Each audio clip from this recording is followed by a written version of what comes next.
Me. I like that. When I was young, I had 2 pair of leaves. Besides that, the pinstripes and the gray. The one I wore on Mondays and Wednesdays. While niggas flirt, I'm throwing tigers on my shirt and alligators. You wanna see the inside? I see you later. Here come the drama. Oh, that's that nigga with the fake. Wow, why you punch me in my face? Stay in your place, play your position. Here come my intuition. Go in this nigga pocket, rob him while his friends watch it, and hoes clock it. Here comes respect. His crew's your crew, or they might be next. Look at they man, big man, they never try, so we roll with them, stole with them. I mean loyalty. Niggas bought me milks at lunch. The milks with chocolate, the cookies, butter crunch, 88.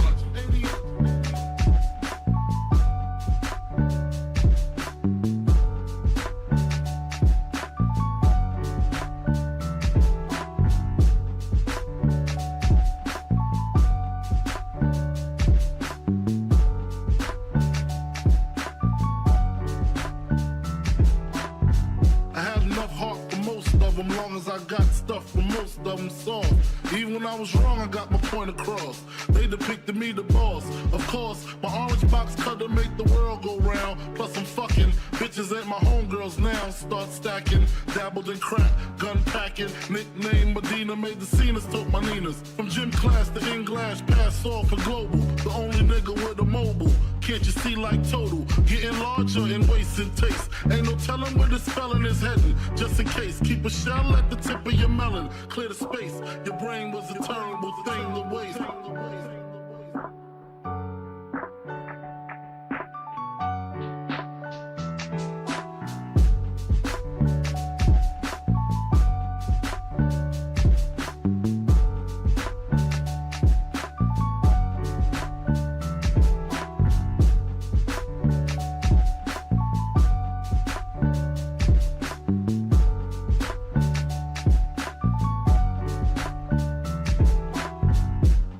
Realizing to master enterprise, and I ain't have to be in school by 10. I then began to encounter with my counterparts to how to burn the block apart. Break it down into sections. Drugs by these selections. Some use pipes, others use injections. Syringe sold separately. Frank the deputy, quick to grab my Smith & Wesson like my dick was missing. To protect my position, my corner, my layer. While we out here, say the hustler's prayer. If the game shakes me or breaks me, I hope it makes me a better man. Take a better stand. Put money in my mom's hand. Get my daughter this college plan, so she don't need no man. Stay far from timid. Only make moves when your heart's in it. And live the phrase, sky's the limit. Motherfucker.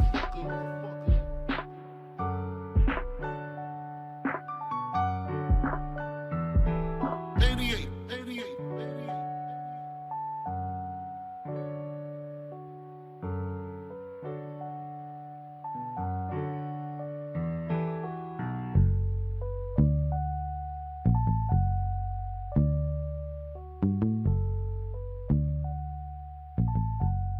And live the phrase, sky's the limit.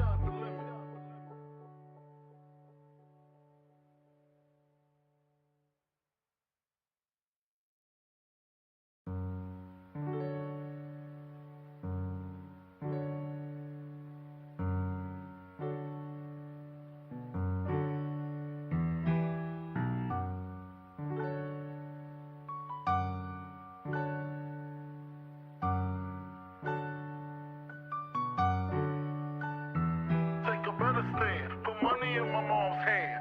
Get my daughter this college plan, so she don't need no man. Stay far from timid. Only make moves when your heart's in it. And live the phrase, sky's the limit.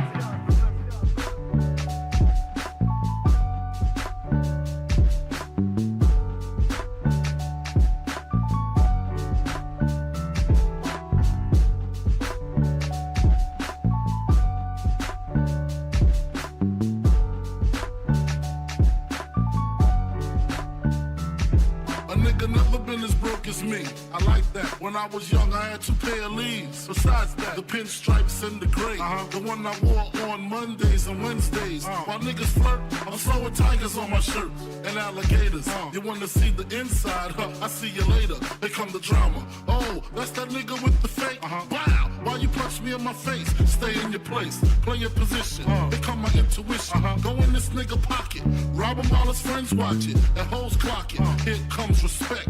His crew's your crew, or they might be next. Look at they man, big man, they never try, so we roll with them. I stole with them, I mean loyalty. Niggas bought me milks at lunch, the milks with chocolate, the cookies, butter crunch, 80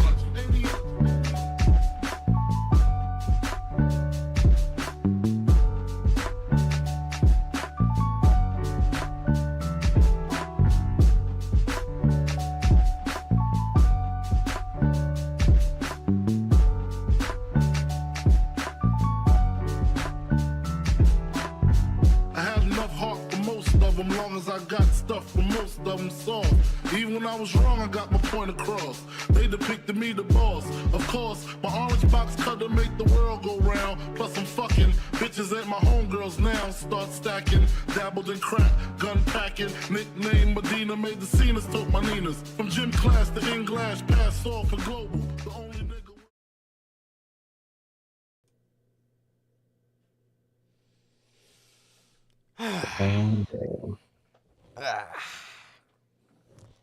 Goddamn is right. Man. Well, tonight, as you can see on the bottom of your screen, we will be talking about the WWE draft. We will be talking a bunch about the WWE draft. But after,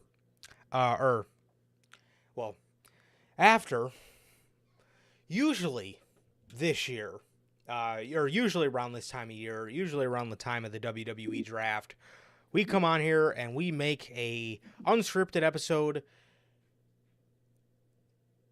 completely dedicated to the WWE draft. We don't talk about any Dynamite. We don't talk about any, whatever. Not even what happened on television on Raw and SmackDown. We usually just talk the picks and what this means for the brand and stuff like that, and the people on the same roster and whatnot. But AEW fucking found a way to get us to talk about Dynamite on this episode, and we're going to talk about AEW Dynamite to open the show, and then we will move on to the draft and whatnot and all that good stuff. Oh my God. AEW absolutely made an episode of Dynamite that was so controversial, it was just too fucking good to pass up on, because I already know if there's a market for AEW hate, which I know there is, goddamn, on Mondays and on Fridays, do me and Sir K appeal to these people, because holy shit. And trust me, if there's a market for people hating on WWE, they're gonna fucking hear it too. Because if there's one thing that Triple H has proved for the second year in a row he's not very good at, it's a fucking WWE draft. Now, I'm not saying the whole draft was horrible. I did enjoy some aspects of it, but we're going to talk about a lot of the draft. We're going to talk about some of the just fucking stupid decisions that were made on the draft. There was a lot of them. We're going to talk about, I have a couple of things I want to talk about with just the production of the draft and the booking of the draft placement. I have a huge problem with. Now, we're going to get into all that, man, here in just a second. But what is going on, everybody? We're back with yet again another edition of the Notorious Heels podcast. Oh, dude, you just gave me a heart attack. I thought you were talking about our audio. I was like, oh, my God. I was like, dude. I had to do a double take, and I remembered. Dynamite, now us. Okay. Oh, you just gave me a heart attack, Logan. But yes, the audio was awful. We'll get to that. I know Sir K and I have been just chomping at the bits to talk about this episode of AEW Dynamite. But with that, man, yes, what is going on, everybody? Back with yet again another edition of the Notorious Unscripted. This is episode 193 of Unscripted, man. And if this is your first time watching, and you guys do not know how the show works, every Monday we are on here with Notorious Unscripted. Every Friday we are on here with the news at 4 p.m. Central, and we are on here for the big pay-per-views for AEW and the big pay-per-views for WWE. We will be bringing you live. The Notorious Heels podcast will be giving you guys a live edition of the Backlash France review. We'll be giving you guys a live review of that. However, it will be a Notorious Heels podcast review, but it will only be one of us doing the review. It will be me doing the Backlash review. So, yes, Saturday after the show ends, we'll be live right after with the show review, man. Yeah. So if you guys did miss this past Friday's edition of the news, that is WWE puts another wave of releases together. Debut plans for Jacob Fatu and the AEW Dynasty recap. That is episode 211, I believe. That's available for you guys live. That is available for you guys live on all platforms. That is Anchor, Spotify, Google Podcasts, Apple Podcasts. And if you want to see it first, join us right here live every single Friday at 4 p.m. Central with the news. Also, if you guys have not got a chance to get your hands on some of the official Notorious Heels podcast merchandise, you guys can now find this live on the merch shop. That is bonfire.com. Link is at the top of the description of this very video. You find all 8 of these beautiful designs and more available on there for you guys, man. And with that, yes, it's available at the top of the description. I don't know why I said that twice, but also if this is your first time watching and you guys do not know who we are here at the Notorious Heels podcast, I am Johnny Mayhem, one half of the host of this very show. And as for the other half, we got my man Sir K here. How the hell are you, man? I'm doing good, man. I'm doing good. Long day, but pretty normal day, so it wasn't too bad. Just normal Monday, just normal Monday. Oh, just a normal Monday, man. But I'm doing all right. I'm doing all right. Like Durante always asks, how is everybody in the live chat, bro? Logan, Call of Zombies, how you guys doing? I'm doing good.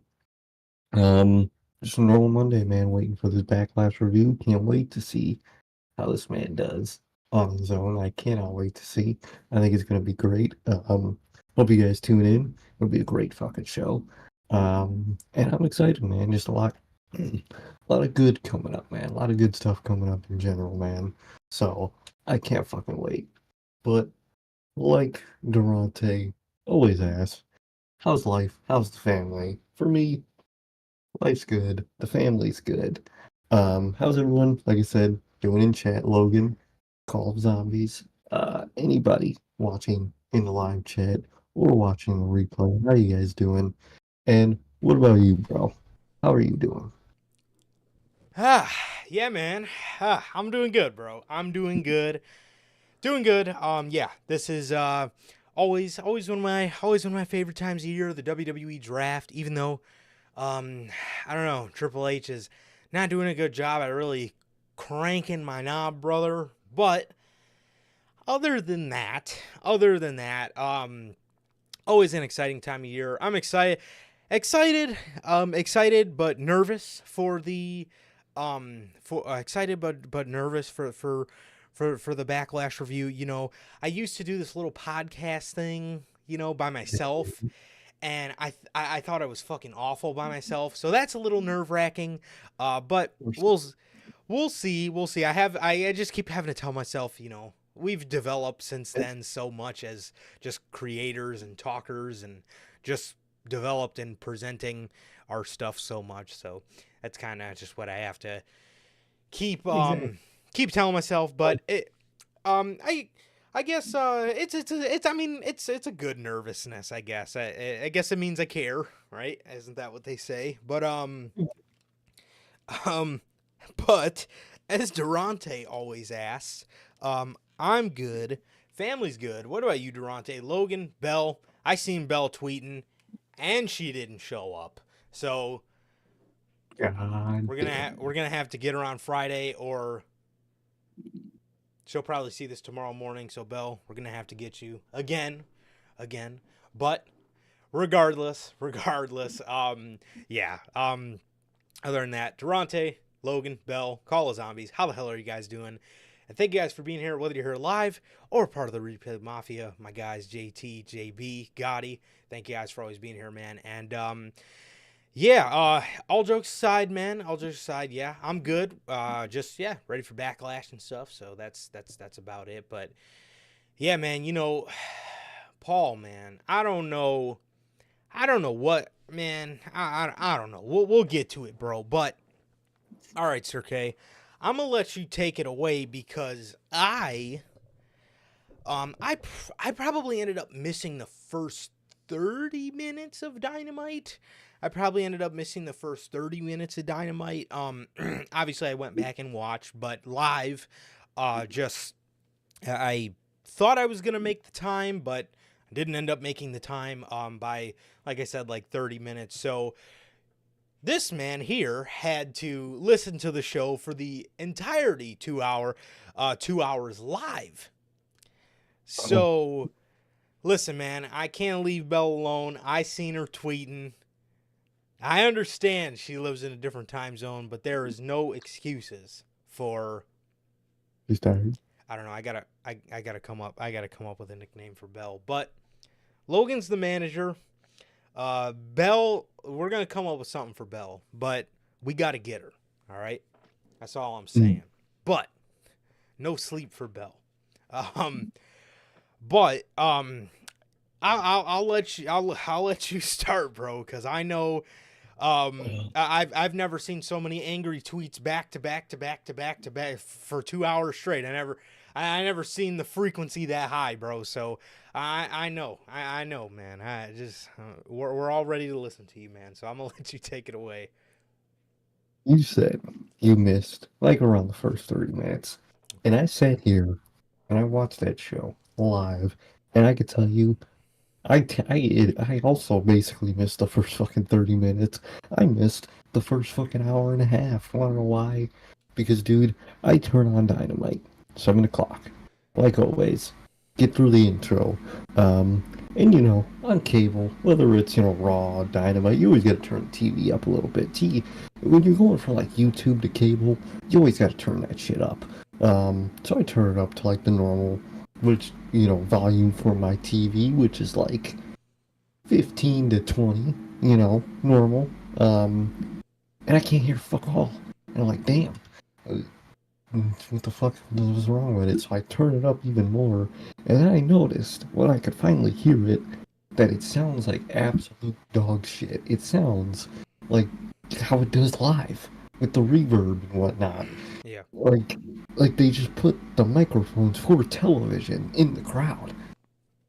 I don't know what they did there, but, and dude, I was expecting first segment, alright, shit happens, it's AEW. I wouldn't expect nothing less at this point.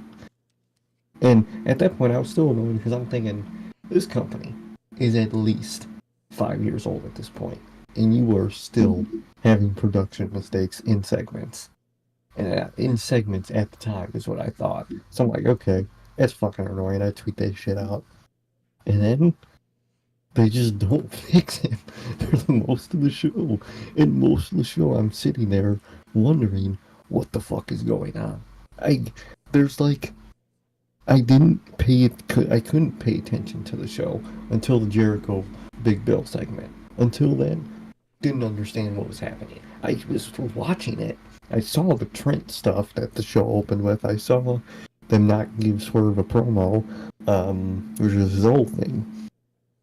But I didn't listen and know anything until that Jericho segment when they finally fixed the goddamn audio. That was like the third last thing on the show. It was that, I think, a match, and did a small segment in the show. I don't even remember. Because what was there to remember about Dynamite nowadays? But you know what I remember? Horrible quality television I had to sit through last week. That is the worst episode of AEW Dynamite I have ever watched. Not even for what happened in the episode. I couldn't tell you what happened in the fucking episode. Horrible, dude. But like, just getting off the shit that happened, dude. No one gives a fuck about a Trent Beretta heel turn. You fucking Chucky T, whatever his fucking name is, goes out there and it's like, yeah, I always thought you were a prick. What? You were best friends with this dude for 5 years. Probably So, even longer than that. longer than that. I think they came in as a tag team. They did, yeah. So it's like, first of all, that's so illogical because probably in like fucking 11 months they'll be back hugging again on TV. You fucking know it. What's the point of this? What does a Trent Beretta solo heel run do for anybody? He gets a solo run, and Malachi Black is barely just now, maybe getting one. And we might get it fucking prematurely next week, too. This Wednesday. Like, what are you doing, Tony? And then, Swerve. Bro, this man wins the world title. Historic moment. Great fucking moment. For the best option they have. Great, phenomenal, love Swerve.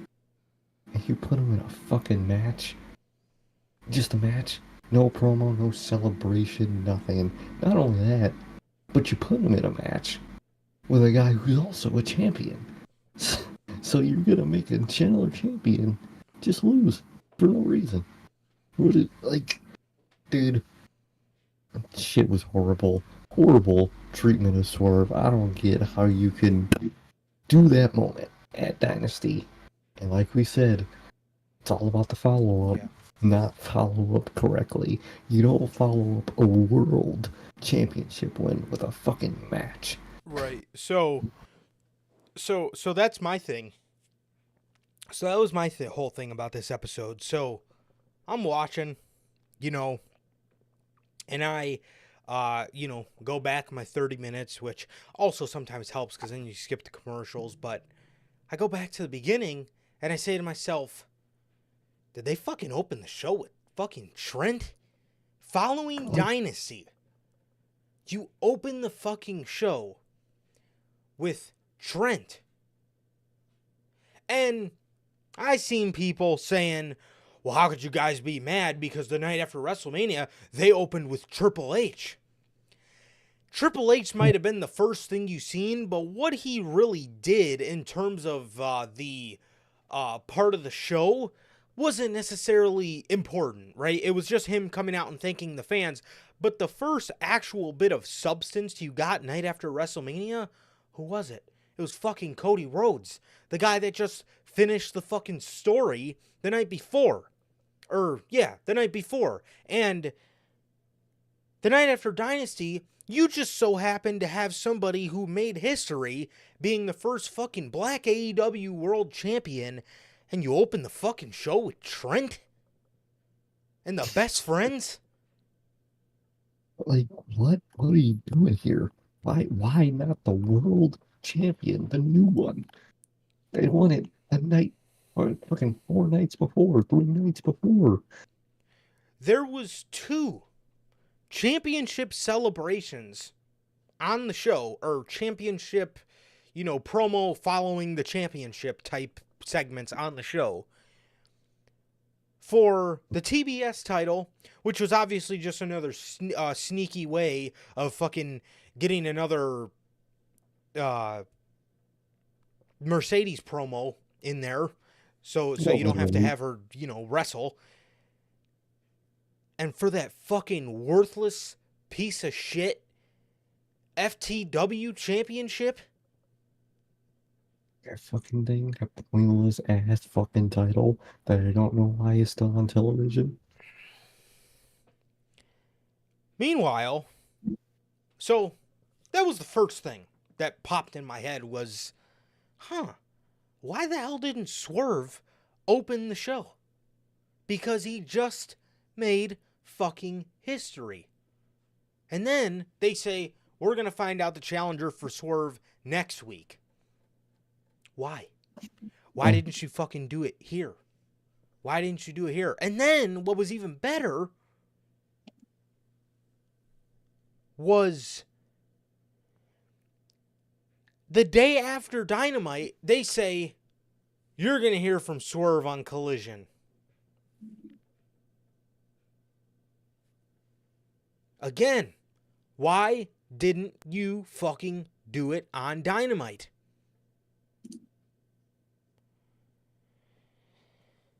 Bro, I don't get it. And then they do that. And didn't they just wrestle a match on Collision? He did. Isn't that all? He had another match against Claudio on Collision. You say you're gonna hear from this person, and it's just another match. Like, dog, can I get a fucking bump? Yeah, and here's the funny part. Here's the best fucking part out of all this. I don't watch Collision.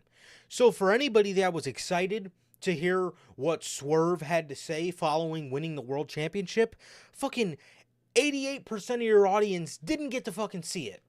Because nobody watches these fucking B shows that you created to immaturely separate your roster. That's why the show was created. There's no CM Punk in AEW. There's no Collision. There might be a Rampage, maybe, if the demand was really that high, which at the time in 2021 it was. No CM Punk, no Collision. I wonder why. Dude, I can't wait for Friday with the fucking networks dropping this company. What do you expect? Your numbers for Collision are fucking garbage. Because who cares? What is Collision? Oh, Lord. Okay, so, my whole thinking is, why didn't they open the show with Swerve, right? That is what your fans want to see. If the night after WrestleMania opened up, if the night after WrestleMania opened up with fucking Candice LeRae and Maxine Dupree, don't you think the audience is going to be sitting there like, what the fuck? I want to see fucking Cody. He just won the fucking belt. I guess that's not what they had in mind. But what they did have in mind for Swerve was a championship eliminator match.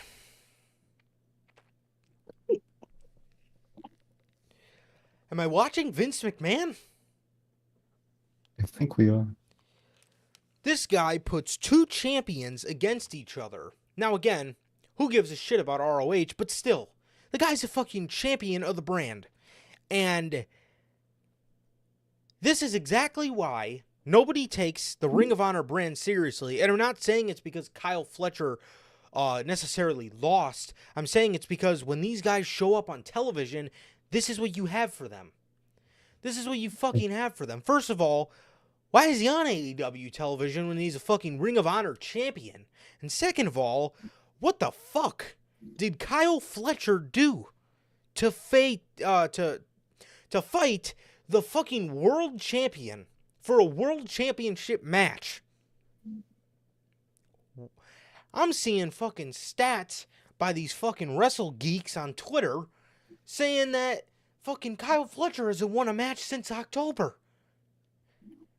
And this is the fucking guy you have in mind to fight Swerve?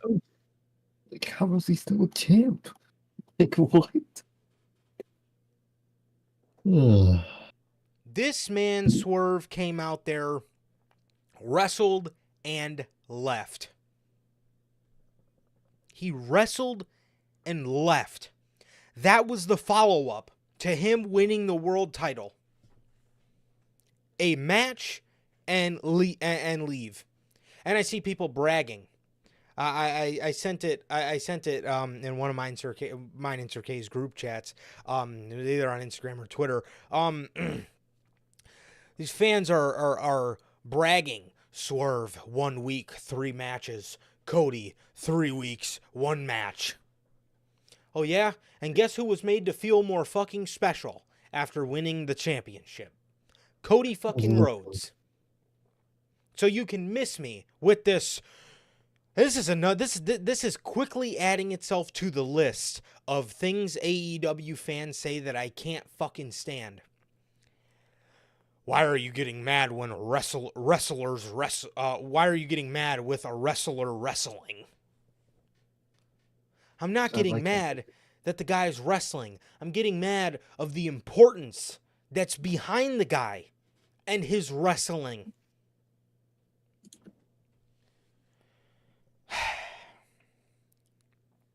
Tony Khan better swerve this shit back in the right fucking direction before this guy ends up like the rest of these fucking champions he has in AEW. Meaningless. That's what it's gonna end up like because he doesn't know how to do he doesn't know how to do the post fucking championship win. He has no clue. He doesn't. And at least with Hangman, the chase was absolutely unparalleled. But with Swerve, dude fucked up the chase. Now you're starting to fuck the chase up? Come on, man. Come on. Fucking, man. Going into Full Gear, people were so high on Hangman, bro. The chase was at an absolute it was on fire. The chase going into Dynasty, that go-home show, this company couldn't have been more cold.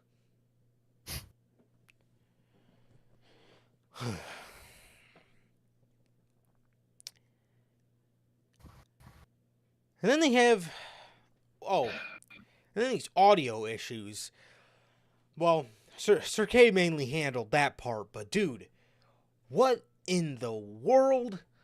Bro, I tweeted it out during the show, but I'm thinking it's my soundboard. My soundbar. I'm turning it up. I'm turning it down. I'm like, yo, why the fuck am I listening to Dynamite in Arena Effect? Like, why the fuck am I listening to this shit in 8D audio? Didn't get finished till majority of the way through the show, so that was amazing. Lovely, lovely Dynamite to listen to. Serena Deeb comes out and declares, I guess, against Toni Storm that she's coming for Toni Storm, so I'm assuming Serena Deeb has been on Collision. What she's been doing, I have no idea, but it would have been very nice if they put her on Dynamite going into this feud. Maybe getting her a couple wins every now and again on fucking television that people watch would have been really nice. But hey, Serena Deeb is challenging for the World Championship, I guess. So, like, I don't understand, dude. I really don't understand that shit. yeah, Willow gets a championship celebration, which was just another way of getting Mercedes out there as we have another month to go before she gets in the ring. So we're going to be talking about the Mercedes promos for another month until Double or Nothing. And, yeah, I don't even know what to fucking say on that anymore, dude. Whatever. We have a casino gauntlet match for an international title shot. So this was not an elimination. This was not eliminate your opponent and then another guy comes out. This was just everybody comes out and the first to get a pinfall wins. Tony, what? Why the fuck are you changing rules to a gauntlet match? Everybody knows what a gauntlet match is. And you're making it weird without fucking explaining it until the fucking bell rings. Like, bro, and then you make it fucking stupid. Like, bro, I ain't come out yet. Why's the match over? Like, what? Like, that's not how a wrestling match or any type of sports match is supposed to go, especially from the company that loves the sports feel. You're making no fucking sense here. That's not what a sport would do at all. And lo and behold, Will Ospreay wins, and he's going up against Roddy at Double or Nothing. He's going to put the title on Will Ospreay. I know he is. And this is what's going to happen. MJF had to get surgery. Okay? MJF isn't doing the 4-month route like he was before. He's not doing the 4 to 6 months. Man's probably going to be out for a while. And that group, like exactly what we fucking said when the group was formed, by the time Max gets back, that group is going to be so dead and buried, you are going to be making me fucking wish the Undisputed Era got drafted tonight to a brand. I wish they did, man. I really wish they did. Because, oh my lord, bro, yeah, that group had no chance from the start. They could, and as soon as Roddy loses that title, it's done. It's done. Yeah, it's over with. They might as well ask for their release. Literally everybody in that group except the Kingdom, because I don't care where they go. Just ask for your release at that point. Fuck. Bro ain't even gonna get to get his lick back. Or just got whooped and now he's gotta go deal with it. Maybe I got plans for Giovanni Vinci, man. Well, for context, Logan says in the comments, oh my god, Giovanni Vinci got moved to SmackDown. I'm gonna be honest. Unless Triple H really fucks with him, really fucks with him, which history isn't really playing well to that. But I'm telling you, unless Triple H really fucks with that man, bro, I think his days might be numbered in WWE. And I hate to say that, bro, because Fabian Eichner was one of my favorites from the one of my favorite underrated guys from the Black and Gold NXT. I thought he had so much potential. Put him with Imperium, and I was like, dude, this is fucking fantastic. This is great for him. And now the group's done, and they fucking separated him. And good lord. Literally, man. Doesn't make fucking sense. Really annoying. And like you said, he's absolutely phenomenal talent. But there is a good % chance after this he's just going to float until they release him. And that's horrible because he's such great fucking talent. Agreed.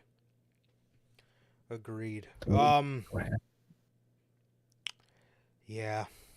I don't know, man. He's pretty... Maybe Odyssey will actually show up this time.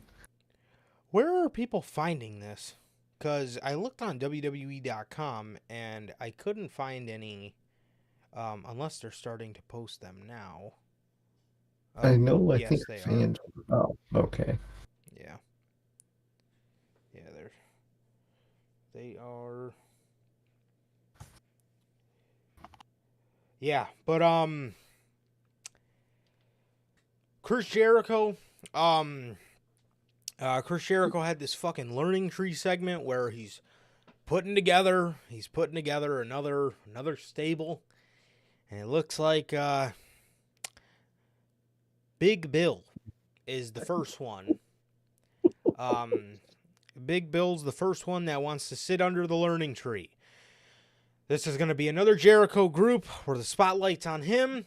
When he's done with the group, they're going to disband, and nobody's going to come out of it looking better whatsoever.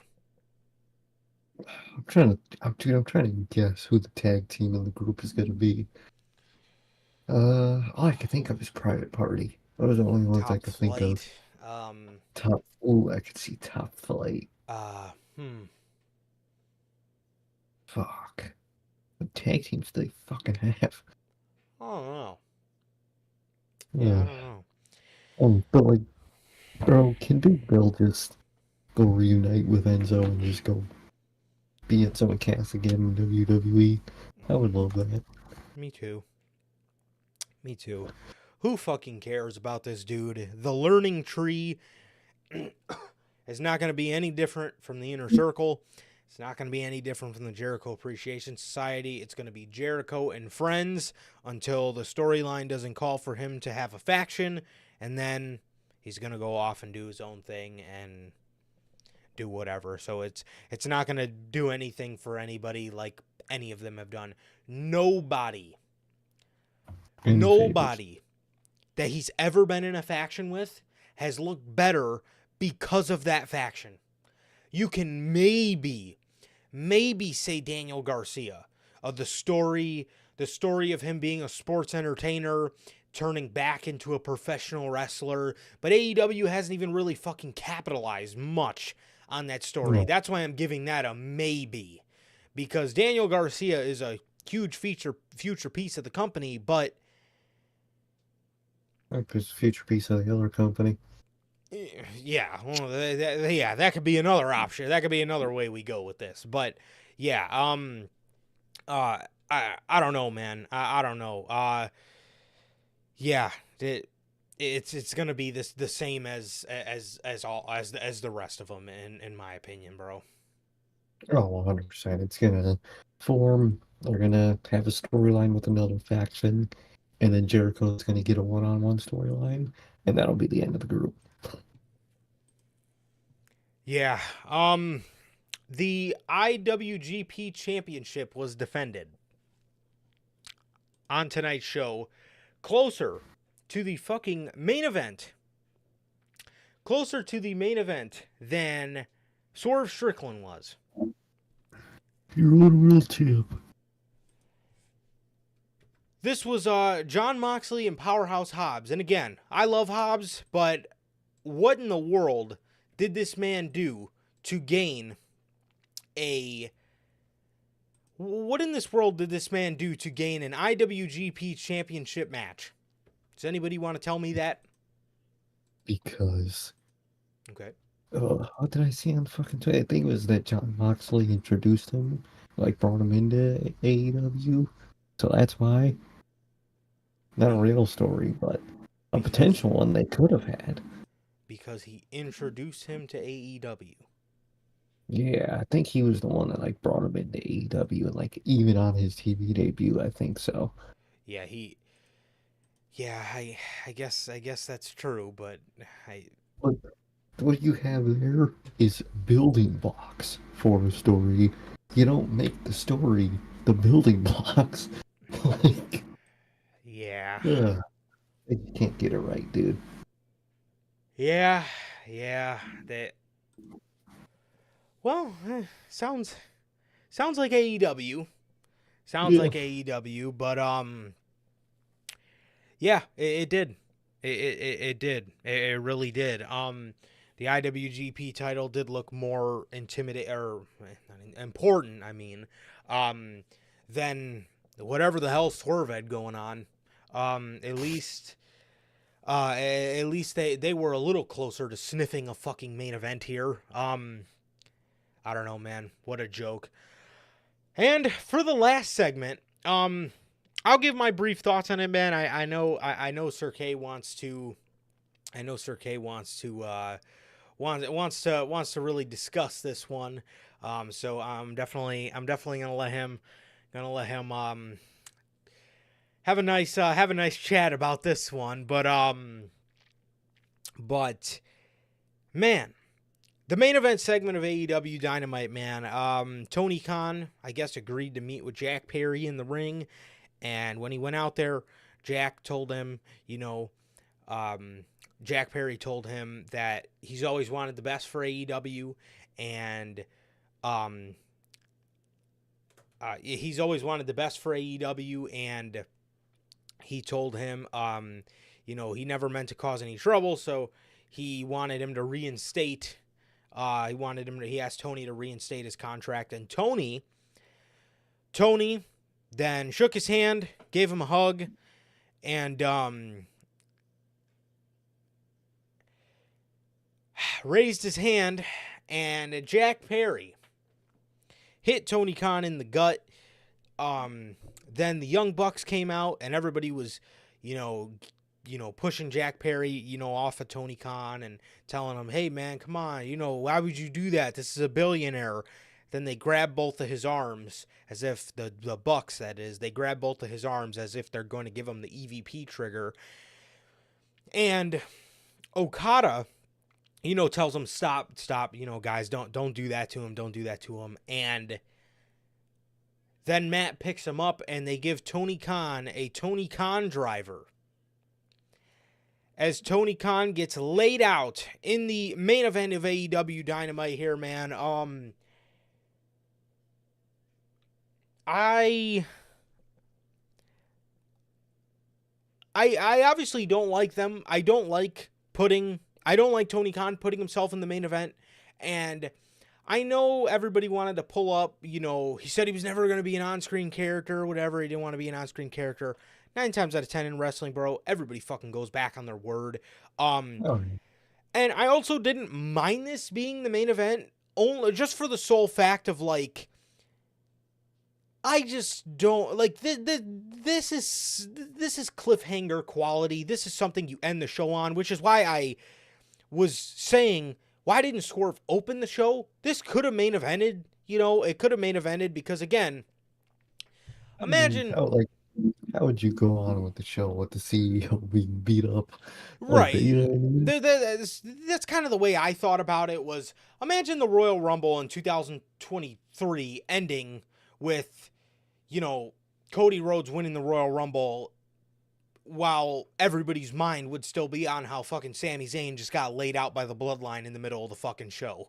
Exactly. That was how I tried to think about it. As far as the group... I'm happy for Jack Perry.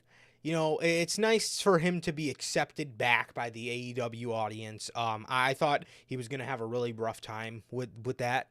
I thought, I genuinely did not think they were going to accept him back quite like that. But seems like he's getting over and stuff. But again, Jack Perry doesn't really fit this group. Jack Perry is rogue. Jack Perry is just this guy that I guess is, tired of being scapegoated or whatever, a bitter young wrestler, right? It's cool. I like it. I do. Meanwhile, he's with a bunch of suited EVPs, got company guys, right? Does anybody want to explain to me why Jack Perry is in this group without saying the name CM Punk? Literally. So that's the only connection they have. Exactly. It's like... However, the one thing I do like out of this is I would like if... Because you can't pay this off with CM Punk. Now, I will say... See, I'm going to contradict myself here, but I do like that they're putting the blame on the actual person that is to blame for all the drama, and that's Tony Khan. But similar to CM Punk, you can't fucking pay this off with Tony Khan because this guy could barely fucking look confident in the ring, let alone have some sort of match, unless they go the route of Tony getting guys. Represent them. But again, how cool is it in today's day and age to be a Tony Khan guy? I think that was cool 3 years ago.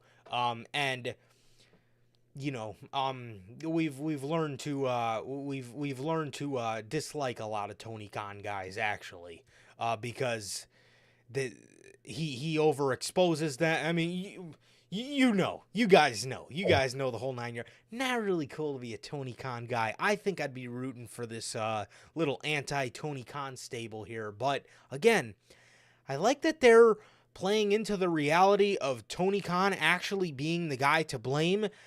But the thing with this company's delusion is I'm a little scared. If they're playing this into storyline that Tony Khan is to blame, is that them actually playing up to it, or is that them making fun of it?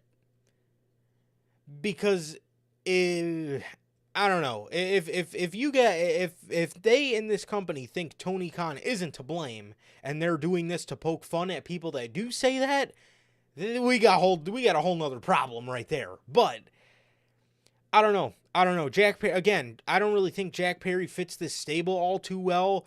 I'm not saying I'm not going to give it a chance, because I am, but it's just something. It's just I don't know. It's tricky. It's really tricky because, again, he doesn't fit the group, and what is the end game here? That's why it's tricky to me. Well, what do you do here, man? I don't know. But take it away, man. Take it away. Well, what you ended is my biggest problem with this is what's gonna happen? What can you do with any of this? What, like, yeah, what if the heels win, what does that mean? Is the company booked by the elite again?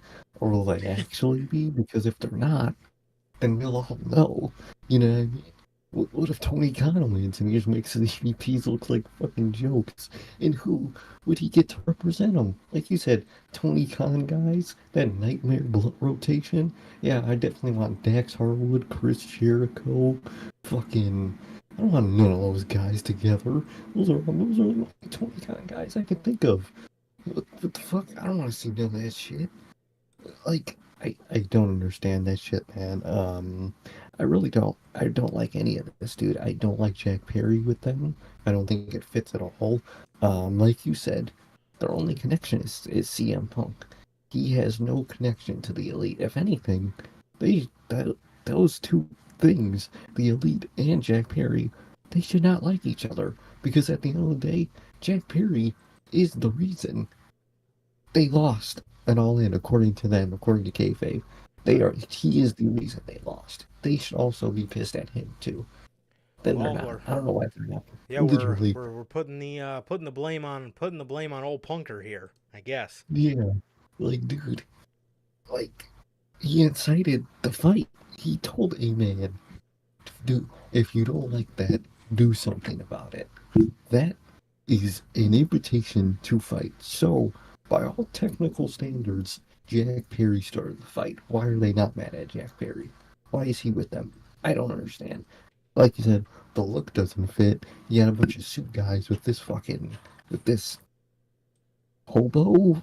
Like, like, I like the Jack Perry look. I actually do, but like, there's no correlation. There's no correlation here, bro. It looks like he's been living in his van in Japan and just fucking flew it on a fucking ferry overseas, bro. That's what he looks like. And it's badass. I love the look. That's like the best thing about this version of Jack Perry is the fucking look. He looks like a badass. He does. I'll tell you that.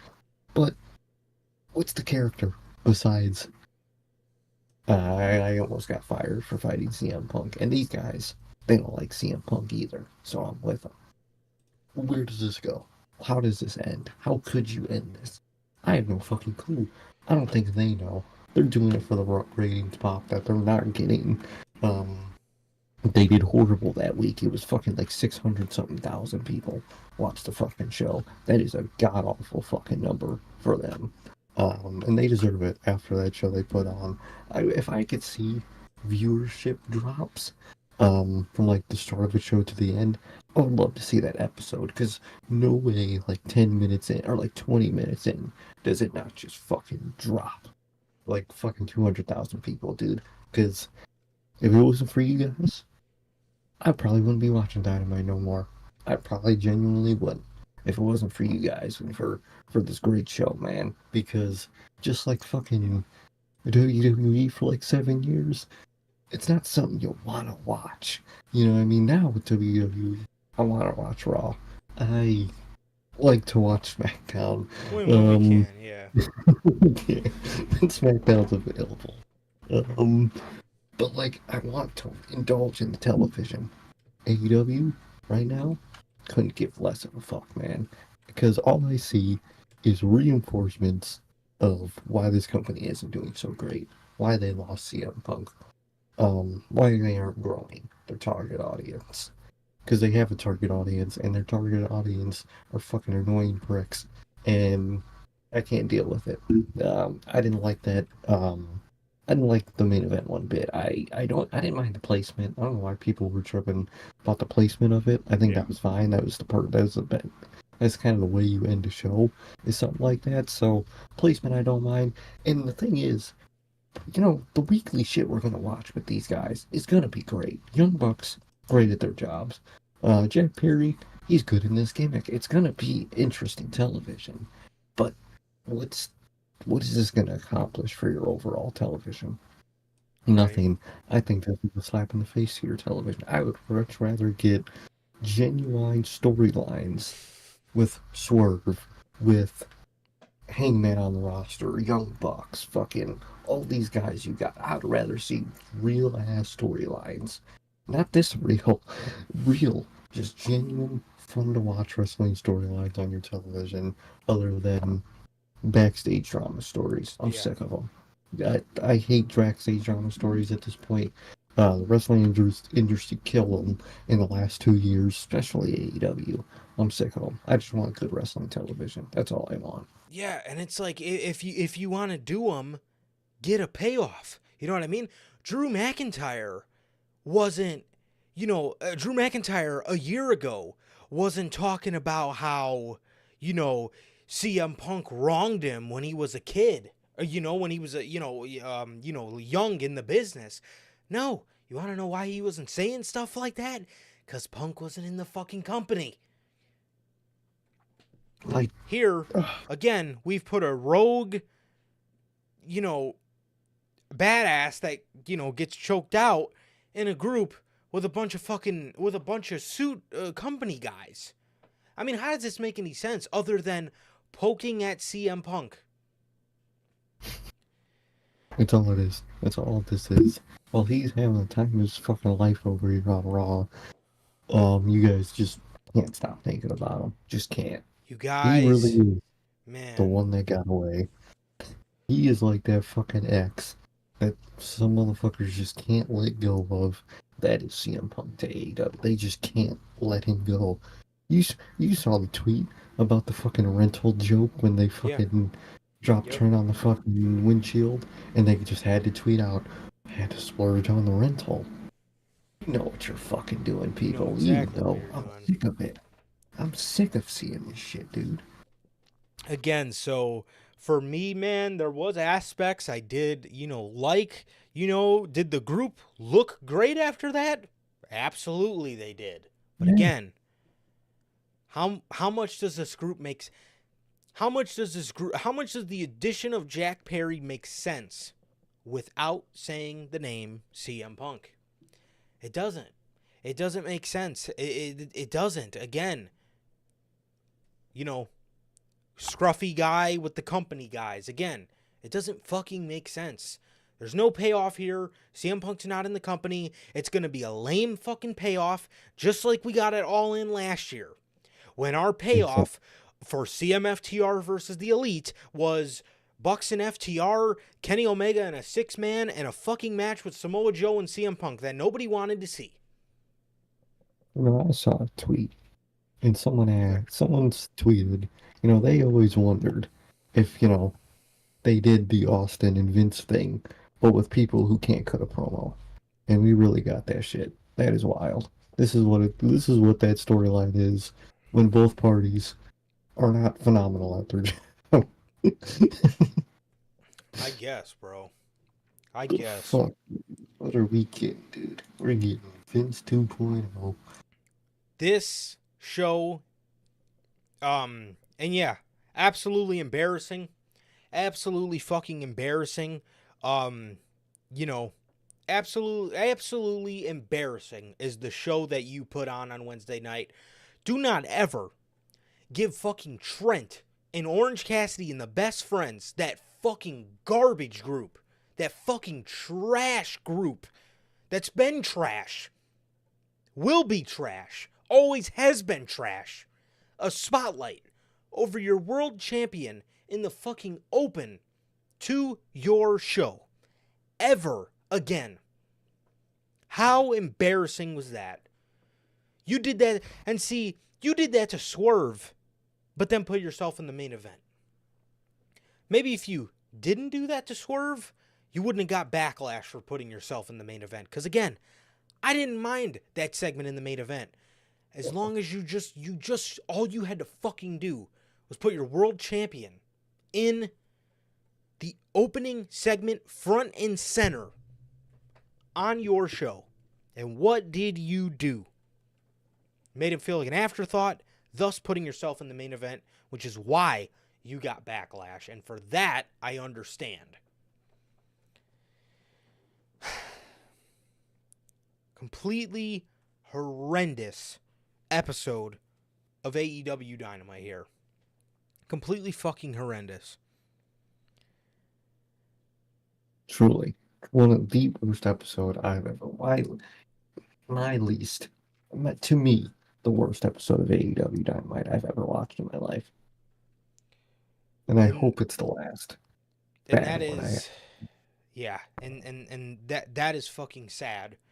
And that's not sad because, you know, Dynamites normally aren't trash. That's sad because we've seen a fucking lot of bad ones lately. Mm-hmm. It takes the fucking cake. What a shit show that was. Speaking of shit show. Night 1 of the WWE Draft. Oh, Lord. This is rough. Night 1 of the WWE Draft, man. Oh, man. Night 1 was rough. Night 1... Night 1 was really rough.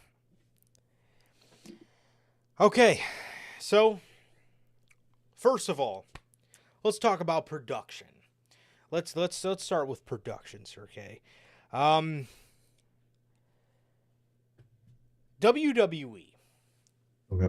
for the life of me, cannot fucking figure out how to book properly a draft order to save my life. The shit that we're going to go over here. Oh my Lord. How in the world did they get away with this draft order? This is so bad and so illogical. I can't even fucking fathom. Not to mention, the first night of the draft, fucking not a soul moved a muscle other than 2 people, 3 people, and a call-up from NXT. Well, technically 2 call-ups from NXT, but we knew one was happening. Oh, Lord. Also, you fucking geeks that wanted to see the War Rooms come back got your wish. And holy fuck, are those War Rooms absolutely atrocious. Oh, I hate them. They're so stupid. Why the fuck is Nick Aldis sitting in a room with Devon Dudley and a bunch of other random goons, and then fucking Adam Pearce is sitting in another room with Bubba Ray? Are these guys officials? Are these guys... Why are they helping pick the draft? Well, what? And speaking of that, we finally got GMs.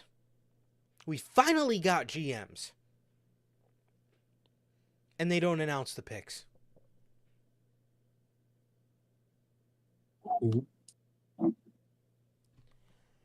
They don't fucking announce the picks. And again, we finally, for the first time in years, get a proper GM for each show. And they're not coming out here and announcing the picks. Instead, we have legends coming out there doing their shtick, and I don't care to see it. And I don't care if sports does it like this. I don't care. We have GMs.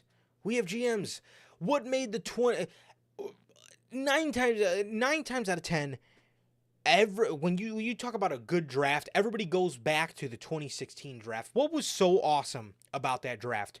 Mick Foley and Stephanie McMahon on one side of the stage while they were doing picks, Shane and Daniel Bryan on the other side. And Raw would make a pick, and you would hear Shane and Daniel Bryan looking at the fucking cue card and fucking, strategically saying, okay, well, they just took him off the board, so what do you think about blah, blah, blah, blah, blah. And then they would pick. It made it seem competitive. It doesn't seem very competitive when this fucking draft order looks like shit and fucking Devon and Bubba Ray are coming out doing their shtick. No. We have GMs. They need to be announcing these fucking picks. Ass. Complete fucking foolery was that. Like, I don't understand, dude. Like you said, you finally get GMs so we could finally have two GMs compete when they've been doing great on TV with that for months leading up to this. They've been doing great. They've been trying to one-up each other with signing this new signing, coming to each other's shows, trying to do this, trying to do that. They've been doing, I literally said around the WrestleMania build, that was one of my favorite aspects of WWE television, the way they were doing that. Yeah. Because it really was. It was so great. And with the culmination of that, the draft, you fuck it up. You just fuck it up. You don't have both of those guys just out there, just talk. And yeah, although I don't want the legends to fucking speak on the mic because I don't give a fuck who they, that's not their brand. You're not a representation of Raw. You're not a representation of SmackDown. That's what the GM is. That's his job. Yeah, you could be in the background of them, maybe you should go with this person, or maybe there's like advice from a fucking like the legend or something. I don't mind that. But having them go out there, do their shtick and announce the picks, I'm not a fan of that. I just want GMs representing their show, one on one side, one on the other, and they pick. They argue, they bicker a little bit about, oh, you got them, well, I'm gonna get them, oh, you damn it, you got them, I gotta go with them. Shit, like, that's what I want to see from a draft. That's the good part about a draft, is seeing the two GMs that represent their brands trying to form the best roster they could. And when another person steals it, that's when it gets even juicier. That's what I love. And that's what I'm saying. That's what I think they totally missed out on, because Adam Pearce and Nick Aldis both are so good at relaying frustration. You know what I mean? Mm-hmm. Like, for example, Nick Aldis just fucking signed Braun Breaker, right? Okay, so a bunch of time wasted on Nick Aldis. I want to see Nick Aldis on the other podium fucking pissed that Adam Pearce I want to see him shaking his head. I want to see visible frustration. I want to see him looking at the run sheet of people who are still available. I want to see them getting upset, like, God fucking damn it, he just took this dude. Fuck, okay, now I'm looking at my sheet. All right, how about this? And then the other GM's like, God damn it. And the thing is, it's like, I see the manager saying, they need to be in the back.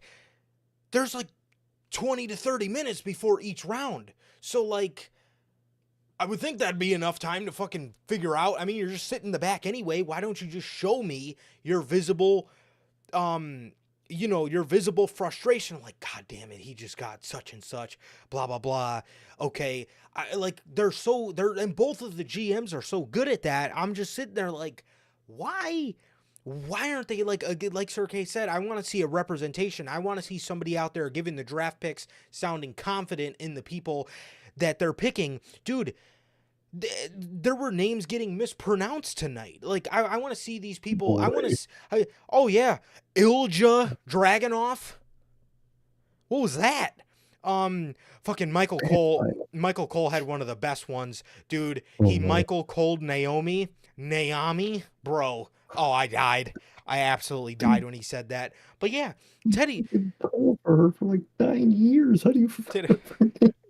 I fucking love Michael Cole, bro. Fucking Teddy Long's out there with the next pick. Ross elects Ilja Dragunov. I want to see fucking Adam Pearce out there confident. with the next pick from NXT, give me the fucking Mad fucking Dragon. I mean, I know you can't say that, but give me. I want the Mad Dragon. We're taking the Mad Dragon off the board. We're taking Ilya Dragunov from NXT, bro. I wanna hear some confidence. I want to see. I want to see these GM. I want to see a representation of the brand, because I know this man Nick Aldis fucking bleeds blue. Adam Pearce, he cares. I want to see people that care about the brand. I want to see some competitiveness. I want this to feel competitive. Like Nick Aldis bleeds blue. Fucking Adam Pearce loves going raw. It's like, come on, bro. They need to represent that. So joke, I'd take it. But like, I want two representatives of the brands. Like I said, trying to form the best roster they could and one up each other. I want to see fucking Adam Pearce fucking annoyingly drop his fucking paper on the podium when Nick Aldis gets a real ass good pick. I want to see the reverse. Yes. That's the shit I want to see. That's what's interesting about a draft, is people representing the brand really trying to make it the best they could. Yeah. Did not like how they did this. Again, I hate it. I think it's horrible. These draft orders are even worse. Now, one thing I loved about this, the NXT standing room. Why wasn't there a main roster standing room? That's like, watching those old clips are dope as shit. Just seeing their reaction to the show they get, seeing maybe people get split up and you got to see them like fucking say goodbye to each other right then and there. Basically, that shit is so cool. I don't know why you don't do that. The NXT standing room, bro. You got the fucking Don sitting there, cool as shit, just being the Don. You're seeing genuine reactions. You're seeing, all this stuff. I want to see I want to see all these guys sitting in the back. I want to see Jey Uso on one end, fucking side-eyeing the rest of the bloodline like, man, what the fuck is going on over there? And then, once they get drafted to the same brand like they should have, fucking Jey Uso could just be like, looking at him like, God fucking damn it. And then fucking Solo and fucking my fucking Tonga could be sitting over there just looking at him like, yeah, motherfucker, you're fucking back with us now. And then fucking... Jesus Christ, I'm dropping F-bombs every 2 seconds. Phil. Yeah, you get my point. You get my point, bro. I want to see these guys in the back. Like, again, the old clips of The Undertaker when he gets sent to a brand. Bro's just looking shocked, and he's, taking his glasses down and, just like, whoa, what the hell? Or like back in the day when you see the Dudley boys get split up, and they're like, damn. They're just looking at each other like, damn, bro. What the fuck? But again, cool stuff like that you really missed out on. Where is my main roster war room? That's one thing I liked, again, from the 2016 draft. We got the main roster war room. We got, these guys putting on the shirt or a hat. It doesn't even matter. You put on something with the brand and you walk over and do a fucking interview. Exactly. It's dope. That's the shit I like about a draft, the reactions. From everybody, the GMs and the wrestlers, dude. I think they just don't do good with that. They really don't. No, not really. And then, WWE, WWE's so good with doing these press conferences nowadays. Why don't you do a free to enter pop-up WWE draft, stream on Peacock, where it's similar to the NBA draft, where you have every minute or minute, 2.5 minutes, or whatever you want, 5 minutes, whatever makes the most sense time-wise. You have a GM come out, announce the draft, guy walks up on stage, shakes the GM's hand, puts on a hat, puts on a Raw or SmackDown hat, and walks away and walks off the stage to do his interview. That's something I would really like the WWE to explore. I would like to see how that would come off, personally. But those are just my gripes with production, and we're going to get into a lot of examples of this as we talk about night one here. Mm-hmm. Bro, I really thought Roxanne Perez was going to get called up. I really did. And I don't know why. I mean, maybe that was a request from Sean because he didn't want to run it dry. But, I mean, like you said, they called up fucking Kiana James. They called up Blair Davenport. What? That didn't make much sense to me at all. I got to agree with you on that. But starting off with night one of the draft, the first pick. Well, first of all, Roman Reigns withdrew from the draft. The first pick was Bianca Belair. The second pick was Jey Uso to Raw. Okay. The third pick was Mello to SmackDown. And the fourth pick was Seth Rollins to Monday Night Raw.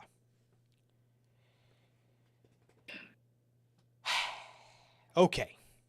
First of all, first and foremost, when we're talking about withdrawing, why was Seth Rollins participating in the draft? He's hurt.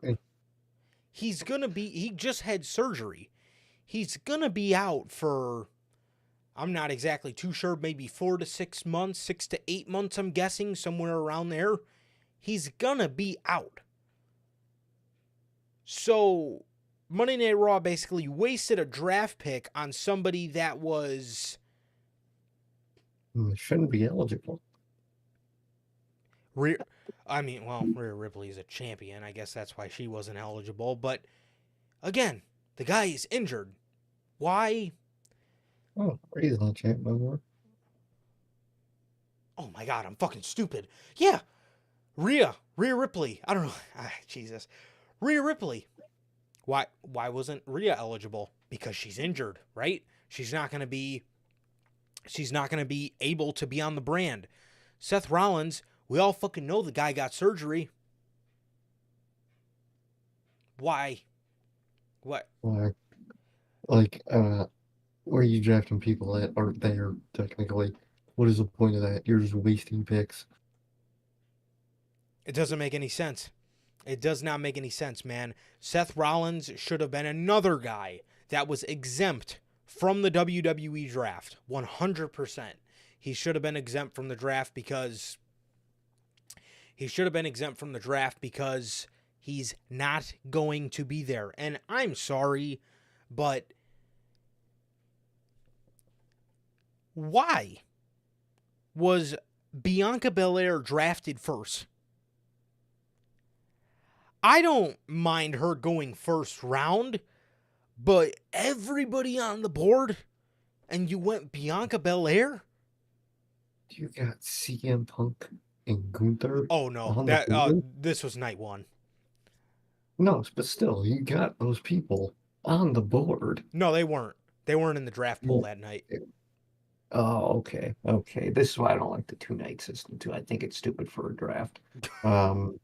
I don't like that either. I really would like if they just did like an event night of the draft. I think that's the best way to do it. But okay, but still, I think with TV, the two. I don't mind the 2-night, but I personally agree. I would rather them try out like a draft event.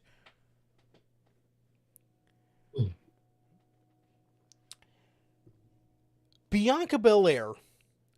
Meanwhile, you had AJ Styles, who's the number one contender for the WWE Championship. You have Jey Uso, who's the number one contender for the World Heavyweight Championship. You have LA Knight on the board. You have Bloodline. Again, I don't mind Bianca going first round because she's, obviously the biggest women's star that they had to offer here. But first pick? Okay. Raw's first pick then goes to Jay, so right now, at this point in my life, I'm happy, because I'm like, oh man, okay, the Bloodline's getting drafted to Raw. Oh boy, we'll get to that. Oh boy. Mello, I think is a good pick, and again, Rollins, again, like I just said, Why the fuck was Rollins even eligible here?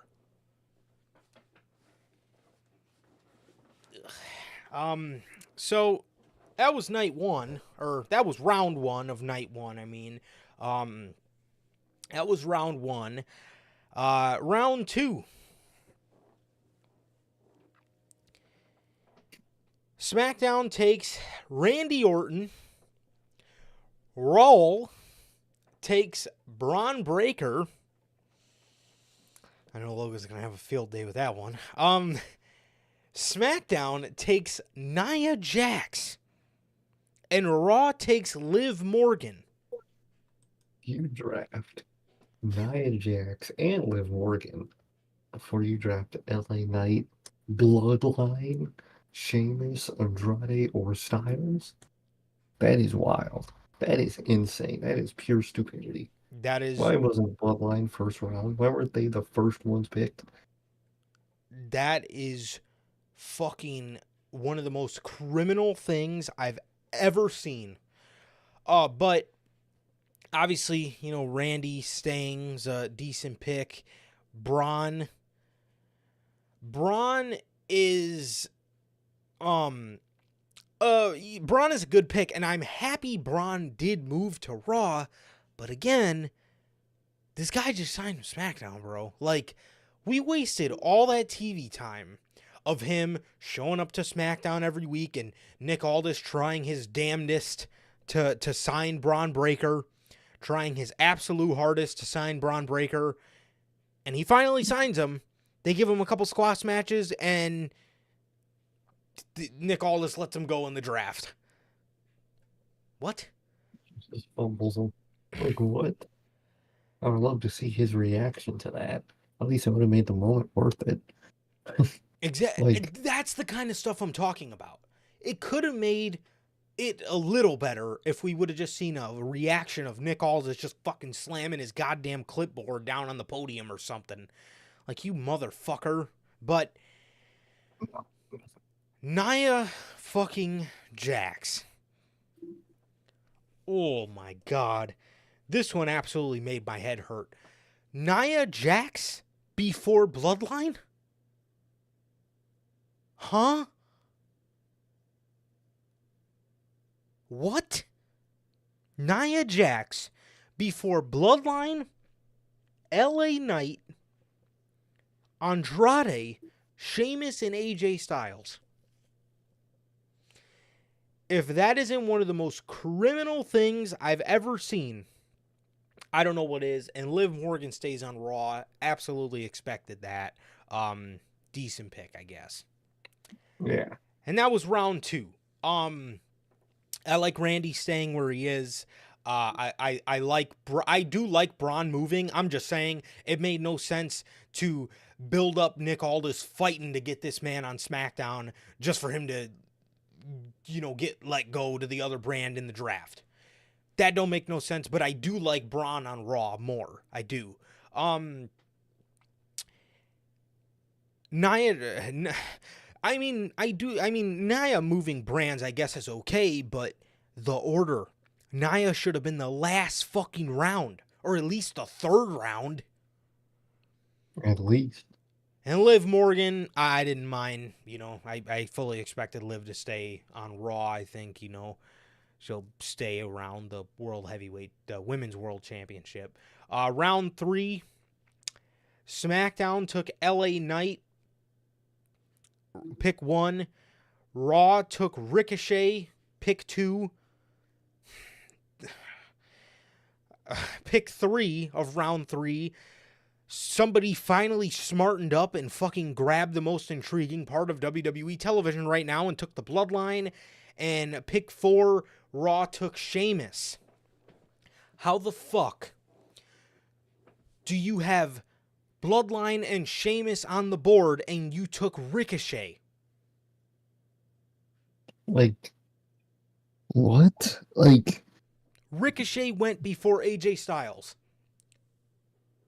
and the Bloodline.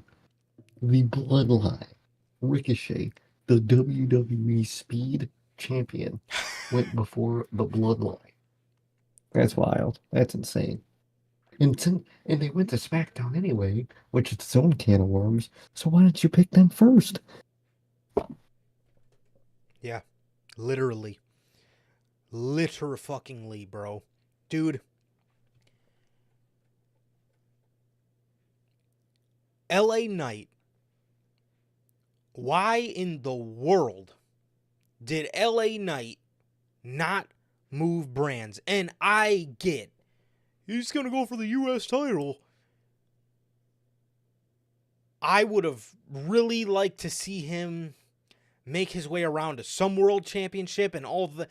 I mean, I guess it's not a horrible move, but I guess I'm still in the mindset of Roman being champ, so anybody that gets put on SmackDown, I immediately think they have no chance of getting a world title. It's probably just my own thoughts, but I guess it's not so bad now that I think about it. But Ricochet over Bloodline, Sheamus, and AJ Styles, the number one contender. Why the fuck? And, bro, if they were playing into a story where Nick Aldis at no cost was going to get the Bloodline, he ended up getting them anyway. Why didn't you draft them first or second round? Exactly. Dude, this pissed me off so bad. And the other thing, the Bloodline has been on fucking SmackDown since 2020. Fuck.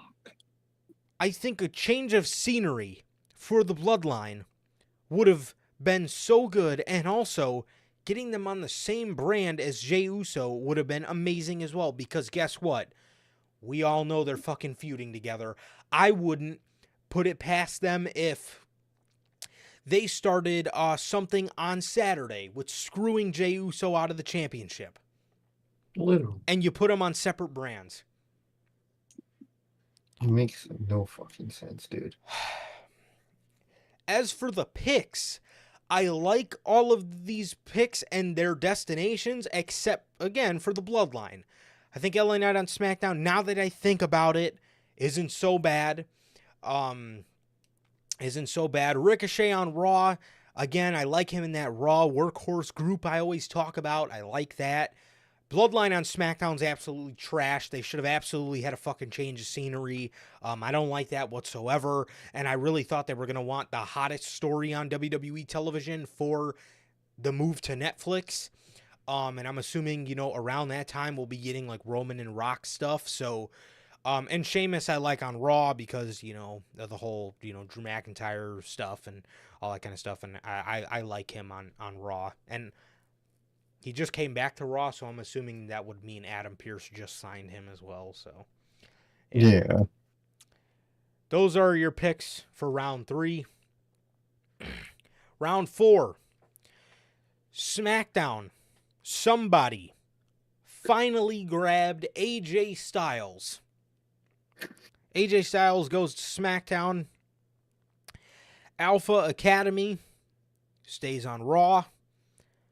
Andrade gets moved to SmackDown, and Kiana James from NXT gets drafted to Monday Night Raw.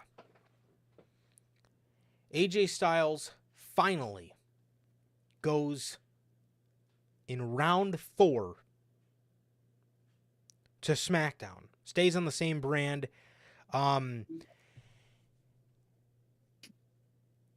AJ gets drafted to SmackDown. I like AJ on SmackDown.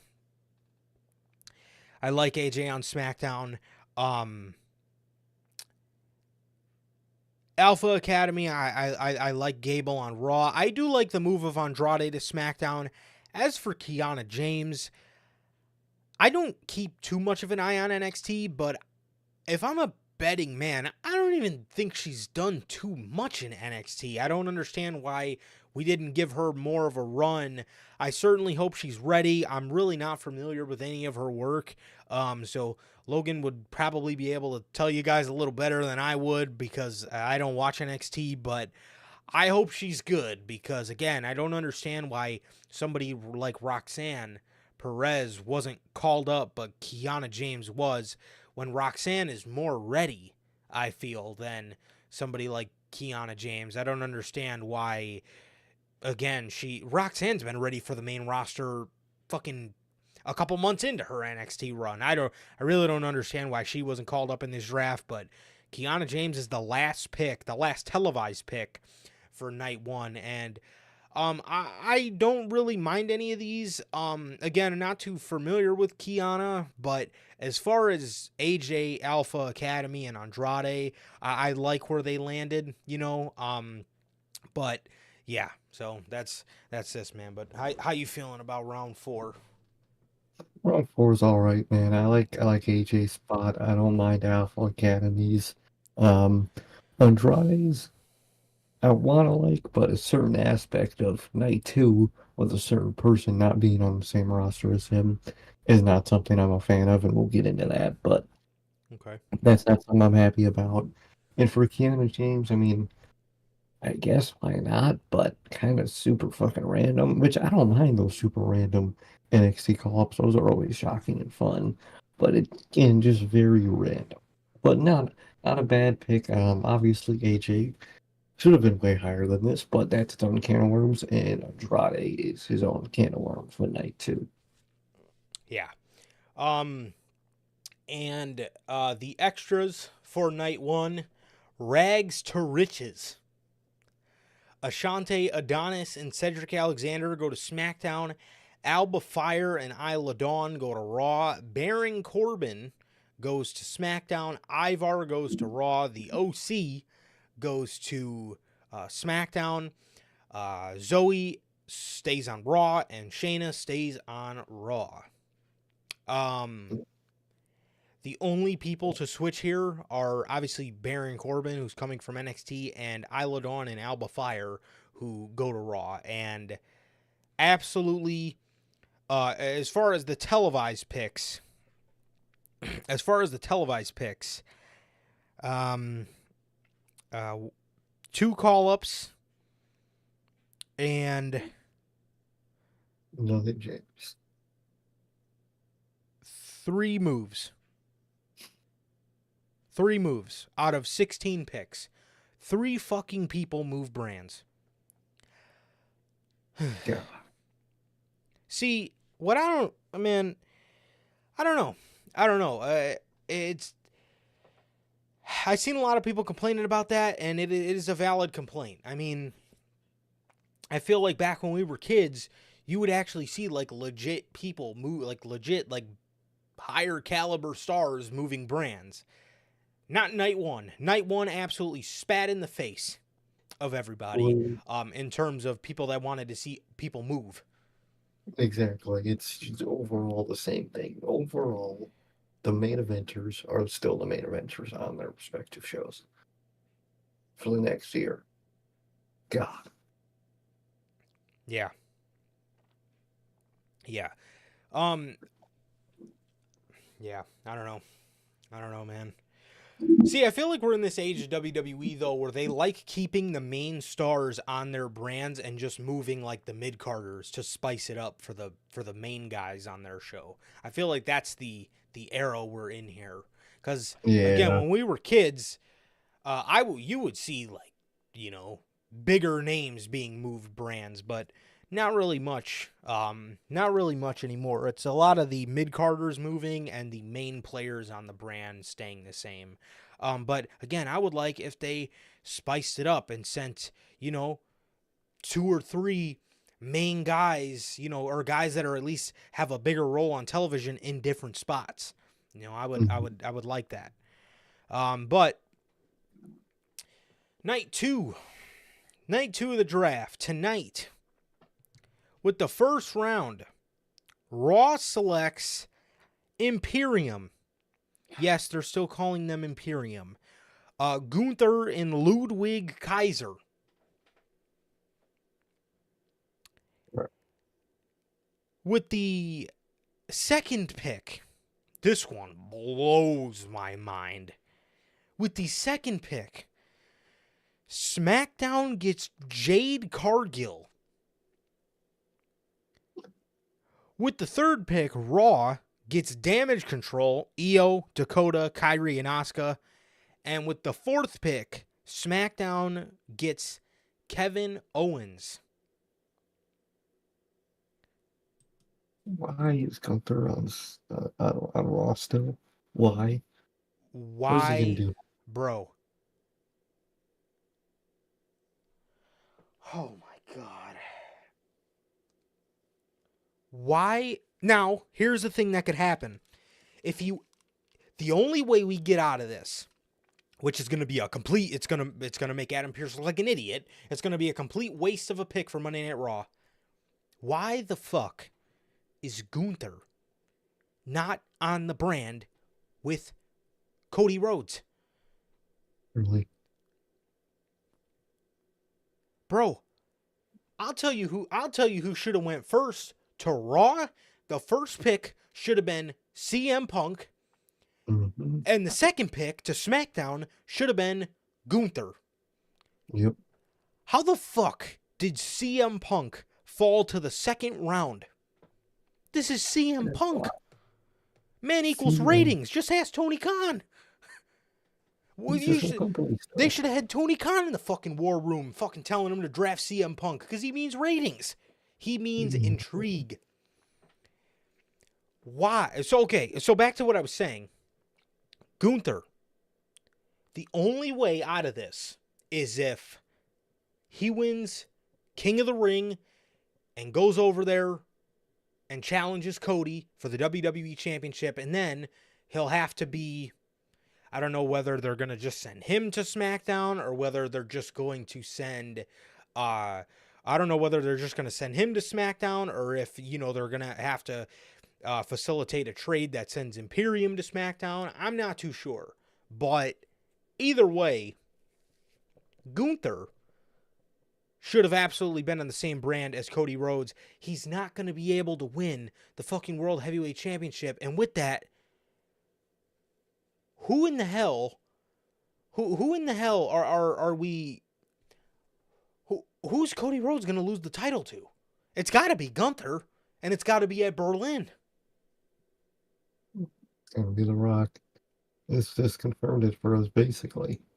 I'm telling you, if Gunther wins King of the Ring and does not choose Cody Rhodes at Berlin, Ooh. it's probably going to be The Rock. Ugh. Jade Cargill. Second pick. The first pick for SmackDown. That means you had everybody on the board. I'm talking fucking Damage Control, Ilya Dragunov, CM Punk,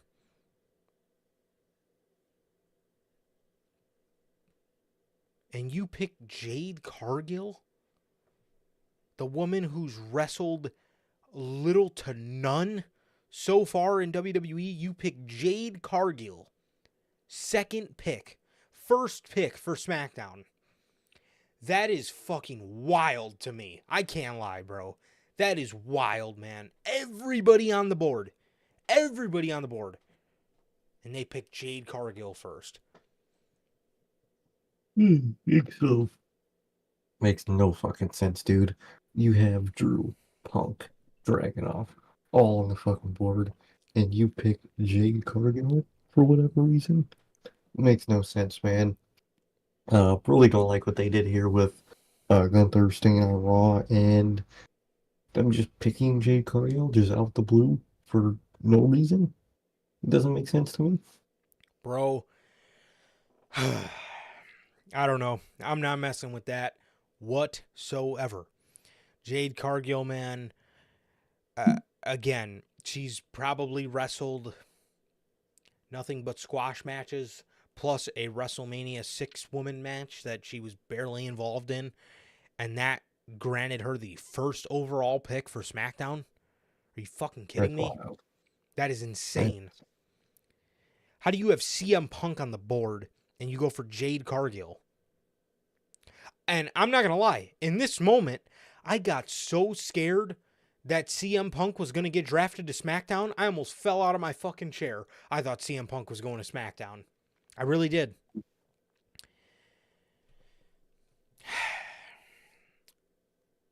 Jade Cargill, man. Jade Cargill is drafted second. Damage Control gets drafted third, for Raw. Raw gets Damage Control. I like this move a lot. I think it's a great pickup for Raw, smart pickup for Raw, and it's nice to, spice up the division. It's nice to spice up the division a little bit. Now you got EO over there. And yeah, it's really nice. It's really nice to see. And I really like that move a lot. I did. Definitely, I think that's a great move. They did phenomenal with that. It's going to be really interesting. I like what they did there. And then Owens too. I like that move too. I didn't really see much of a point in him moving. No, exactly. I think he's fine where he is. Yeah. The second round for night 2, Monday Night Raw keeps CM Punk with the first pick of round 2. SmackDown gets the Pride. This is the first time they're calling them the Pride, actually, on WWE television. Bobby Lashley, Angelo Hawkins, Montez Ford, and B-Fab. And then with the third pick for Raw, they get Braun Strowman. Nice to see that his neck is healing and his hair is back. Yeah, it's nice to see, man. Good for him. What it looks like since we got his debut here, or return here, I mean, that he won't be a part of the Wyatt faction. Yeah. Or the Quality faction, which is interesting. Unless they play into it. Yeah, unless they go after him, which I would really like. Yeah. And then the last pick for SmackDown, poor Ludwig Kaiser and Tiffany Stratton, because Tiffany gets drafted to SmackDown, so they got to spend another year apart. Damn. So that does suck for them. That does suck for them, man. But I do like the move with Tiffany on SmackDown. I think with Tiffany, that was the best place.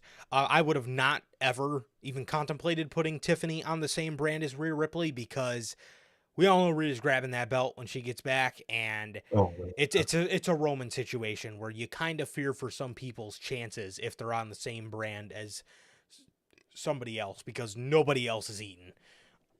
But on SmackDown within the next year, I could see her winning Money in the Bank, or even if she doesn't win Money in the Bank, I could see her being the women's champion. Definitely great pick, but them picking Tiffany Stratton, I love that. Can't we see how that goes? Braun's a fine pick. Pride, I wouldn't have picked him that high, but it's just me. Yeah, and how was CM Punk not picked first in general? So I like to see Braun back. Again, also with Braun Strowman. How the hell does Braun Strowman go before Drew McIntyre? How does the Pride go before Drew McIntyre? Judgment Day, Dragunov. I don't get that whatsoever. But as for these picks, man, Punk needed to stay on Raw. He needed to stay where Drew McIntyre was. Again, the Pride on SmackDown. Thankfully, they got split up from the Final Testament. But yeah, hopefully we can do something there with them. I, again, don't know why they were drafted this high.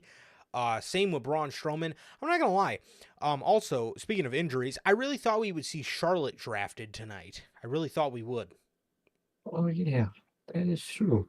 We haven't seen her. Yeah. That's interesting. Yeah, unless, she's not ready to go, or maybe because of the Rhea injury, they want to see how their plans change and then give her a spot. But, and then Tiffany Stratton's a great pickup for any brand. But, yeah, But yeah, I think back to Braun. I think Raw was the place for him, and hopefully that means that maybe that Wyatt Six faction will be, over there on Monday Night Raw, so they can have a Definitely. little something to do here. But yeah, so that was round 2 of the draft. That was round 2 for the draft. Night 2. For round 3, this one is mind-boggling to me.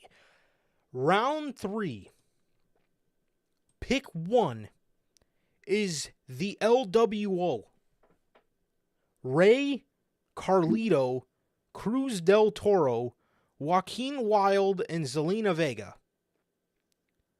Didn't Carlito just turn on them? They did say on commentary, because there hasn't been an official standing on where the group stands, he still is a part of the group, I guess. So, What? yeah. He beat me up. He's not a part of my group, though. What? I thought the same thing. Yeah, That's fucking stupid, dude. Ugh. Speaking of stupid, Andrade and Vega just separated completely. again. Like, you're just not gonna put them back together? Like, what? Yep. Are you meant for the LWO? The lamest faction they got? What? This That group is fucking stupid. should have been disbanded. This group sucks. It sucks. It should have been split up in the draft. And the group that did get placed on the same brand as Andrade, with the second pick, SmackDown takes Legado, or I can't remember who said it. It might have been Ron Simmons. Legada del Fantasma. We have Jim Ross come out here.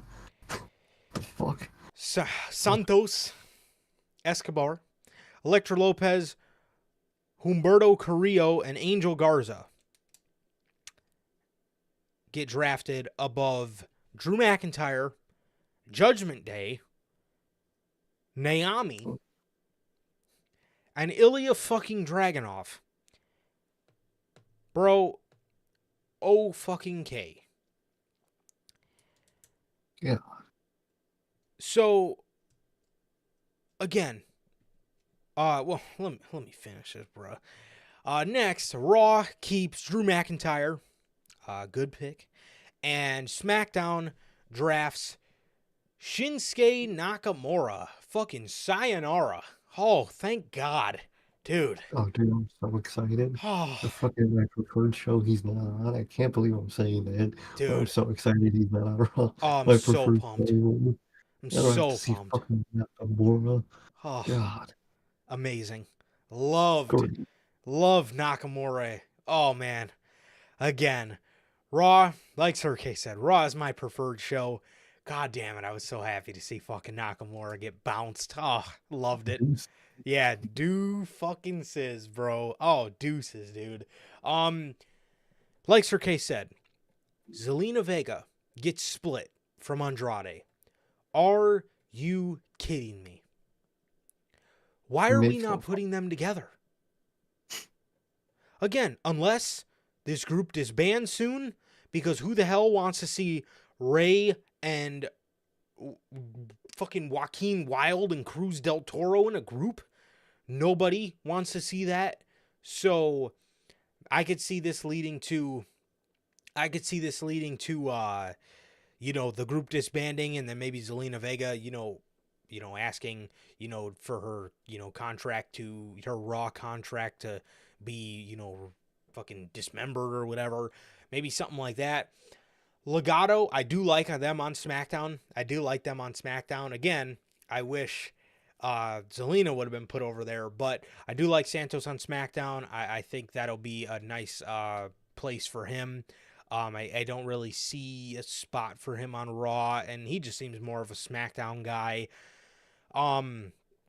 Drew, Drew, I really like, obviously, and Nakamura I really like because I don't have to fucking see him as much. So yeah, but and also the LWO going before Legato and Drew and Dragunov and all those guys in Judgment Day, fucking criminal, absolutely criminal. What is that? But what did you think of this round, bro? I thought it was an interesting round. I think this is perfect time for me to talk because it's all the people I wanted to mention in this, Yeah, already happened. So I want to mention this of how much I wish the draft, like you said, did those rooms full of the roster. And what I would really like is you got one room where all the, pre-undrafted people sit, and then they go and they sit in the section of Raw or SmackDown right. wherever they get drafted. I would love that shit. Because imagine Del Toro and the whatever his Joe fucking Quan. current name, Joe Quan. There you fucking go. I forget. I don't know what these people are called no more. Imagine Andrade already being drafted to SmackDown. Imagine they draft those two individually, and Andrade want them to sit next to him in that section. Go sit next to me. Or imagine CM Punk. Obviously he gets drafted to Raw, and then Drew McIntyre gets drafted to SmackDown, and he goes up to just annoy CM Punk and sit next to him. And you could have a rule where no one's allowed to fight in their, Yeah, no physicality. section roster. Exactly, or they're suspended for a certain amount of time, and he's just fucking annoying the fuck out of CM Punk. Imagine that shit. Like, that is the type of shit I want to see from a draft. That's the fun shit from a draft that we did not get at all. And they could have genuinely done greatness with that this year with a lot of these people. Yeah, absolutely, God, don't get absolutely. that. Um, so real quick, one more time, could you repeat for me the whole Andrade scenario? So, personally, I would like, those two with Andrade. I think they'd be well with Andrade. Talking about Joe Um, Quan? Joe Quan in them. Okay, Yes, okay. exactly. So imagine, they split, first of all, they split the LWO up because I would have done that fucking anyway. Um, Yeah. Imagine Andrade obviously who'd been drafted before that, obviously. They get drafted in the same brand. They're confused. They got split up from their current group. They're obviously looking confused and, a little worried because they might not know what to do. Andrade welcomes a seat next to him, teasing something in the future. Shit like that Okay. is the Yeah. shit I would love to fucking see, dude. And you could do the same thing with Vega. She, obviously is confused from that, getting split from Ray because I would have sent probably Ray solo to Raw anyway. Yeah. I think that made sense. Vega gets split from him. She's confused. Where else would she sit besides right next to Andrade? Shit would Exactly. be fucking great, dude. That's the shit Exactly. I want to see from a draft. Definitely. Definitely. Absolutely. Those are touches I think is sorely missed. But hey, if if CM Punk did sit next to Drew McIntyre to annoy him, if they do end up That'd be pretty fighting, cool, WWE could just release the footage. So, dude. get a good That'd be the ratings pop greatest this week. reference ever if they just fucking do that shit. Oh, Drew's Oh gonna my, mention it. Oh, I know oh, Drew's gonna dude, when they're feuding full fledged. I mean, well, when Punk's healthy, oh, bro, Drew's absolutely mentioning that shit. that's But great, dude. yeah, Zelina Vega. I would have split the LWO up 100%. I would have sent Zelina Vega and the tag team, Joe Quan and Cruz, over to SmackDown. I would have put Ray and Carlito on Raw because they're about to start a feud together. I would have been fine with Hmm. that. And then if you want to put those two with Andrade, go ahead. If not, I really don't give a fuck. I just need this to end with Zelina Vega and Andrade together.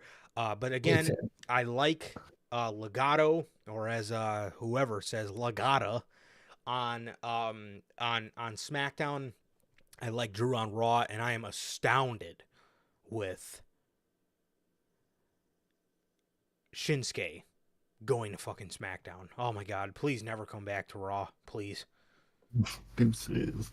Go sit in the back of that fucking if they would have done that, roster sections, he sits right in the back fucking corner where no one cares. Yeah, please, please, bro. Round 4. With the first pick, Raw takes Judgment Day. Dirty Dom, Finn Balor, and JD McDonough. With the second pick, SmackDown takes Naomi, as Michael Cole says. SmackDown takes Naomi. And Cool. as Teddy Long says, with the next pick, Raw takes Ilja Dragunov. Ilja.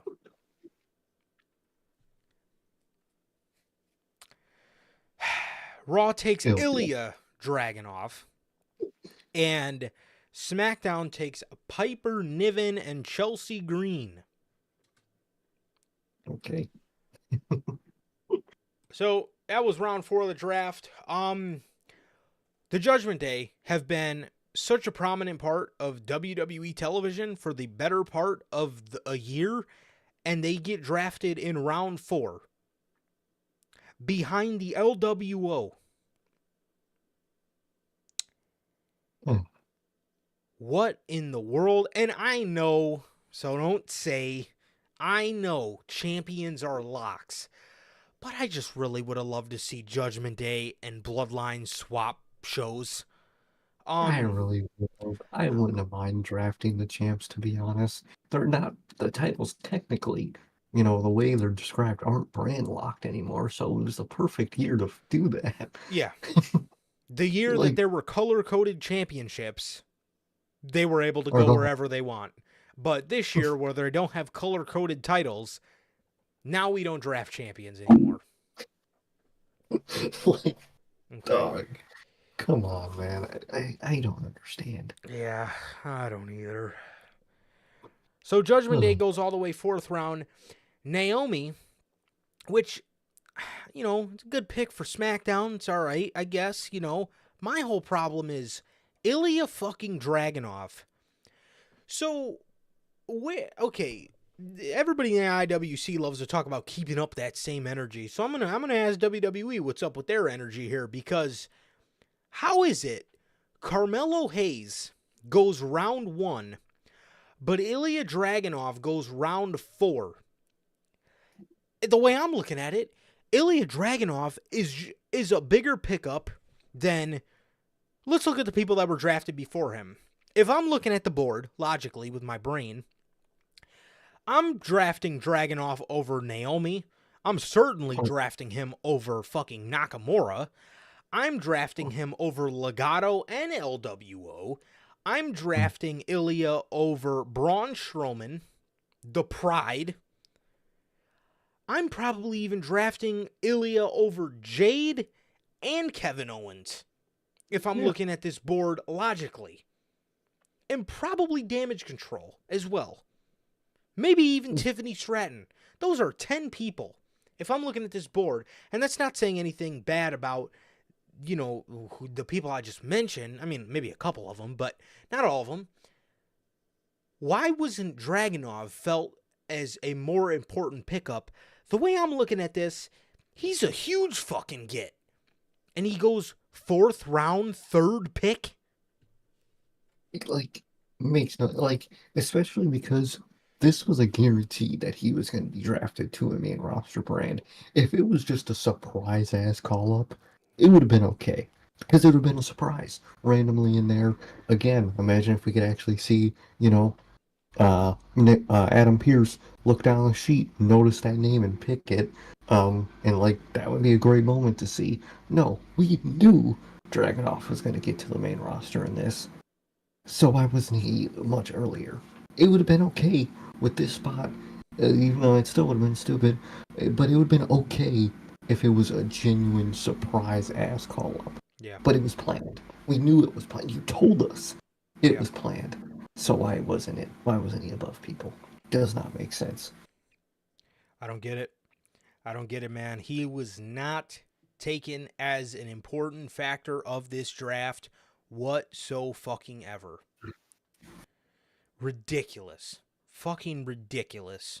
Because again, to me, bro, this guy is nuts. This guy is this guy is a huge get for my brand. I want Dragunov. 4th round? You pick Braun Strowman?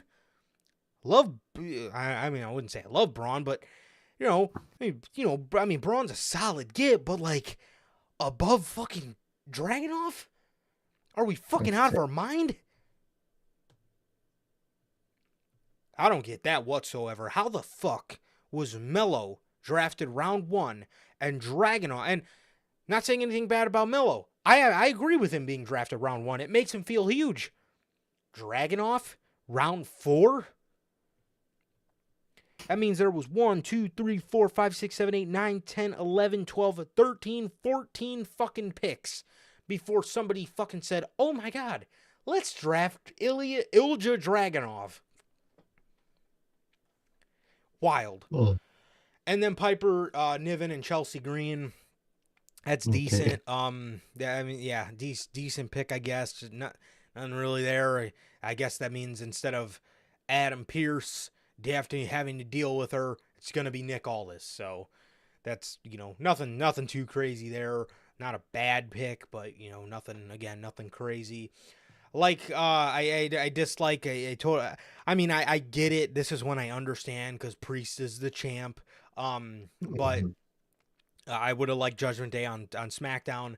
Disagree with that, although I understand it. Naomi to SmackDown's decent, which that should tell you where Jimmy's going. So I don't know why the fuck Jay wasn't drafted to SmackDown. Ilja Dragunov, I do agree with him being on Monday Night Raw, but the placement is absolutely a crime in itself, and Paul Levesque should be in the correctional facility right now for that one. But Piper Green and Chelsea Niven, Piper Niven and Chelsea Green, Piper Niven and Chelsea Green. It is what it is. As well, I would like to say I would love to see them give Piper a shot, but I feel like the boat might have sailed on that one. Yeah, I think that ship's long sailed. Yeah. So that was round 4.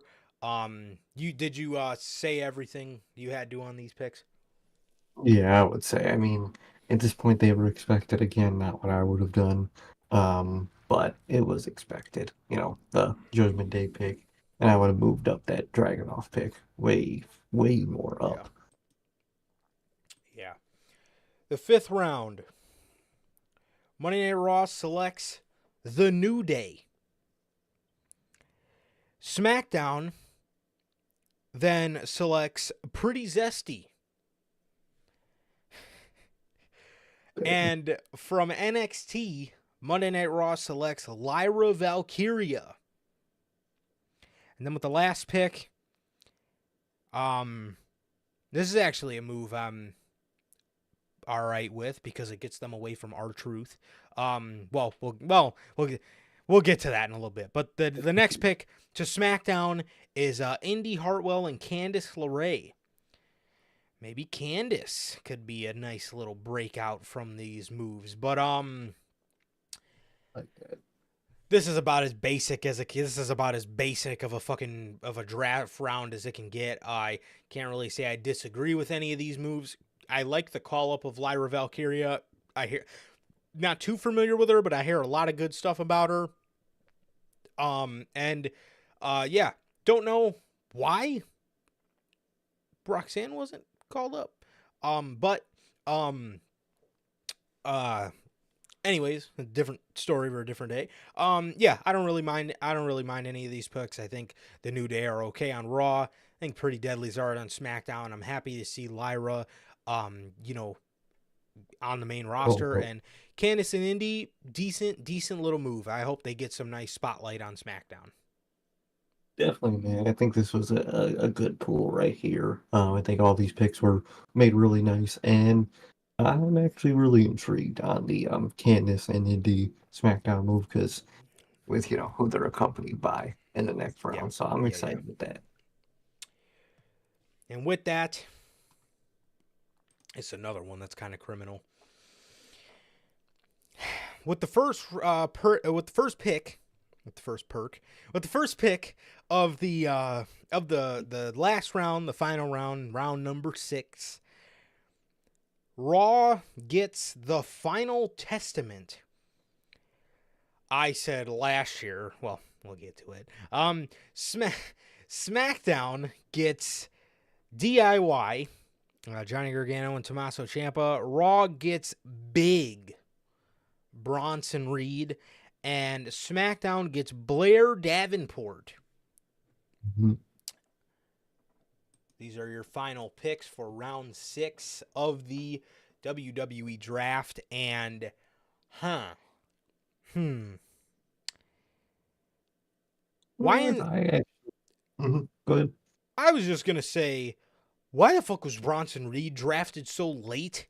But I like they're keeping him on Raw. I like him in the little draft pool. Or not, what the fuck am I talking about? I like that they keep him on Raw because he can stay in that little workhorse group that I love to talk about. Love that. I said Karrion Kross should have been moved to Raw last year. And judging off how this past year on SmackDown went for him, they proved me right. But I don't know. The group's very dead. I hope they can get a revitalization on Monday Night Raw, but the group is a heel group. The main faction on Monday Night Raw is Judgment Day, which is also a heel group, so I don't really fucking know how that's going to work unless you guys want to get ready for that feud with the fucking LWO. I don't know. I don't know what they're going to do. Personally, I don't know what they're going to do. As for Johnny Gargano and Tommaso Ciampa, I really liked them moving to SmackDown. I think they're going to look great with those WWE Tag Team Championships, and there's a story with Johnny and Austin Theory, so that kind of ties into itself, with the way. I like Bronson Reed staying, and I'm not too familiar with Blair Davenport, but I hope it goes well. Definitely, man. Definitely. I like these ones here. I'm intrigued to see, Cross in the final testament on Raw, even though you gotta kind of have another dark faction on Raw already. That's why they should have fucking moved to SmackDown. And then Final Testament took their place as the dark faction on Raw, but no, you just don't fucking use logic for your fucking draft this year. Shocker. But I like the DIY move to SmackDown. I like that a lot. Even though it makes me ask the questions, why didn't they just win those titles in the first place? But Yeah, it's exactly. the chase. It is the chase, so I'm intrigued to see it. Um Bronson Reed to Raw, I think that's fine. Should have happened earlier, I guess, in the draft, but it's a whole problem in this draft anyway. So Bronson Reed's just a fucking another clog in the machine. But and Blair Davenport up to SmackDown. Not too familiar with her, but we'll see how it goes. Is Roxanne the current NXT Women's Champion? That I did not know. So I don't know. if let me do a quick little search here. Let's see. Yeah, because didn't she just win it like an NXT pay-per-view ago? I have no idea. I do remember seeing her with it recently, but I wasn't sure if she lost it recently. Okay, she is. Okay, that I understand then. That I understand. I did not know that. I thought that she was just honestly floating around. Okay, that I understand. That I understand. Obviously I would have liked to see her called up, but I do understand Shawn Michaels putting titles on people to kind of protect them from the draft or kind of, so I get it. I get it, I get it. He did it with Braun, but he took the title off of him quickly into it, I would say.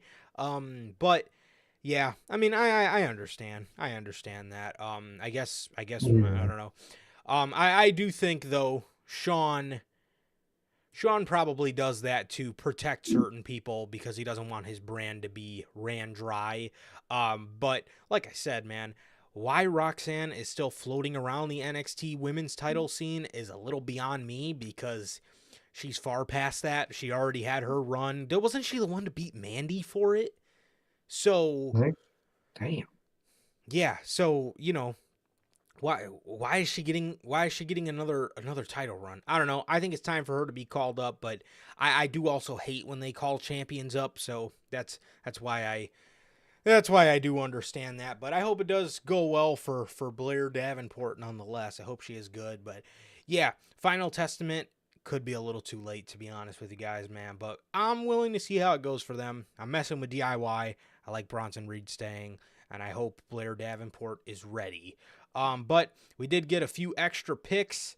Let me just go ahead and double check WWE's Twitter page just to make sure that there hasn't been any additional ones since the last ones we found out about, and it doesn't look like there has. So with the extras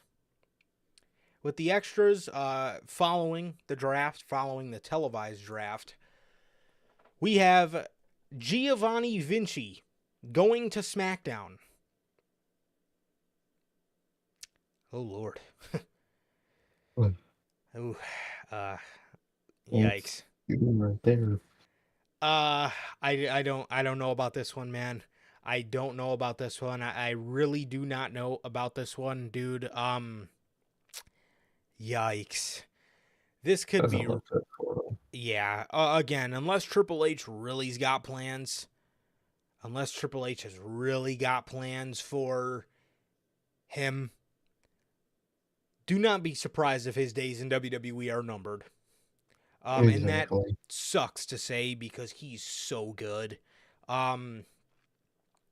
Natalia goes to Raw. Okay.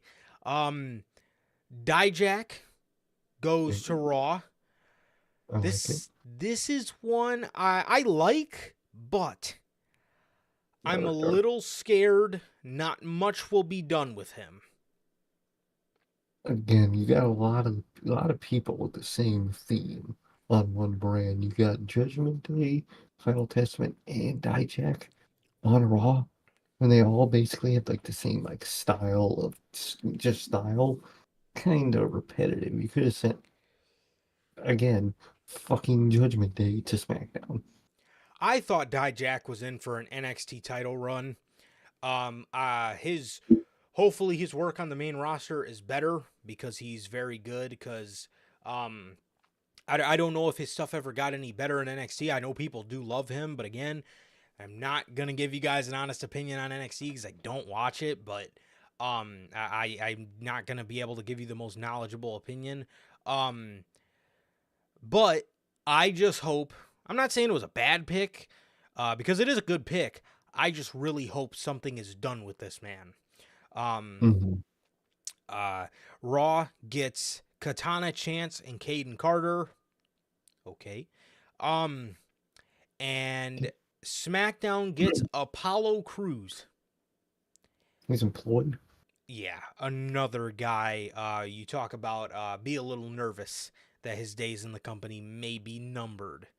Because I'm Definitely. surprised he wasn't on this past wave of releases, because we have not seen this man on television in God knows how long. We don't even see him on Speed. Speaking of a man, I just realized throughout this draft that we didn't get that I'm surprised didn't get released. Fucking what's his name? God damn it, I even forgot his name. Wow, that is wild. He was in the way. That one. Fucking tattoos. Um He was in the way. fucking no, he wasn't in the way. He was mixing it up with indie though. That's why I'm thinking about Dexter. that. Yeah. He Oh my wasn't God. released and he still hasn't been drafted. Where is he? Where's the man at? I like the guy. I actually like Oh, him. Where is he? wow. I completely forgot about Dexter. Man, yeah, where Fucking the hell is Dexter Loomis? like, dude, what I don't know, man. I think Tony Khan's booking him. the fuck? Apparently, Yeah, I don't know. I don't know about Apollo Crews. He's another guy. I don't know why he was ever taken from NXT. He was actually doing stuff in NXT. He was doing something. And the last pick for Monday Night Raw. Well, actually no, because I got another. Never mind that. The next Raw keeps the Creed brothers and Ivy Nile. I'm surprised they all went together because Yeah. Ivy Nile's been more of a tag team with Maxine Dupree, and the Creed brothers have kind of been doing their own thing. But you got to notice here, they get drafted to the same brand as Chad Gable, which obviously we brought to you guys on the news that that's a plan. So there is that. And then for the final bit of extras, just 3 more. Raw gets New Catch Republic, Tyler Bate and Pete Dunne. I think this is a decent get for their tag team division. I like this a lot for their tag team division. And Tegan Knox goes to SmackDown, and Odyssey Jones goes to Raw. So if there was any plans for him to be in the Final Testament, and if that was alive at all still, now it's officially dead because he's not even on the same brand as them anymore. So that ship is fully sailed, and I like these. New Catch Republic is nice. Tegan Knox is okay if they ever do anything with her, and Odyssey Jones is why wasn't that man say? Didn't they say people were going to get drafted to NXT? Well, I think that was just rumors. I think they said they could, but I guess they just didn't. Otherwise, it could happen. You don't do it. Yeah, She never brought it up in the first place. I was going to say there was literally a segment with Ava where she was talking about, she was talking with Nick Aldis and Adam Pearce, and they were talking about how people can get drafted to NXT this year, and It happened. I guess not, bro, but those are all your picks. Those are all your picks so far that we know for the WWE draft. Again, here's another pick of the other extras. I really hope something's done with these people. But yeah, I don't know, man. I don't know. But yeah, so pretty, when it's all said and done, the tag team division isn't really too crazy on Raw now that I look at it. You got Alpha Academy, which you can't even really call them a team. You got New Day, Final Testament, Judgment Day, LWO, and New Catch Republic. It's a decent division, and not really. It's like below average division. And then your tag division on SmackDown's looking like the OC, the Bloodline, the Pride, Rags to Riches, and the LWO, and DIY. Again, and Theory and Waller, decent. However, their women's division, you're looking at Bianca Belair, Nia Jax, Tiffany Stratton, Jade Cargill, Candice LeRae, Indy, Blair, and Chelsea Green and Piper Niven. Not bad. And then obviously Bayley. And then for Raw, your women's division's looking like Zoe Stark, Shayna Baszler, Alba Fire and Isla Dawn, Liv Morgan, I'm assuming Rhea Ripley, Kiana James, and then obviously Becky Lynch and Lyra Valkyria. And then Io, Dakota Kai, Kairi Sane, and Asuka. Another decent women's division there. But for the men, for Raw, you're looking at Jey Uso, Seth Rollins, Braun Breaker, Sheamus, Ricochet, Drew McIntyre, CM Punk, Braun Strowman, Gunther, Kaiser, Bronson Reed, Karrion Kross, Dragunov, Rey Mysterio, and then and them extras, Chad Gable as well is on there, and then obviously Sami Zayn and Damian Priest. And then, yeah, for your extras, you're looking at Dijak's on there too. So that's pretty decent. And then, Odyssey Jones, if he ever gets any fucking TV time. And then your men's division for SmackDown, you're looking at Cody, obviously, LA Knight, Baron Corbin, Carmelo Hayes, Randy, LA Knight, Santos, Bobby, Kevin Owens, Andrade. I'm assuming Roman Reigns as well. Probably The Rock. I'm assuming you'll see a bit of The Rock on there too. Andrade, AJ Styles, Solo, Tama Tonga. So decent little, and Giovanni Vinci. SmackDown's is definitely a little weaker for sure, which is why I don't know why they didn't beef that up just a little bit more by, I don't know, sending fucking Gunther to the brand. But What do I know?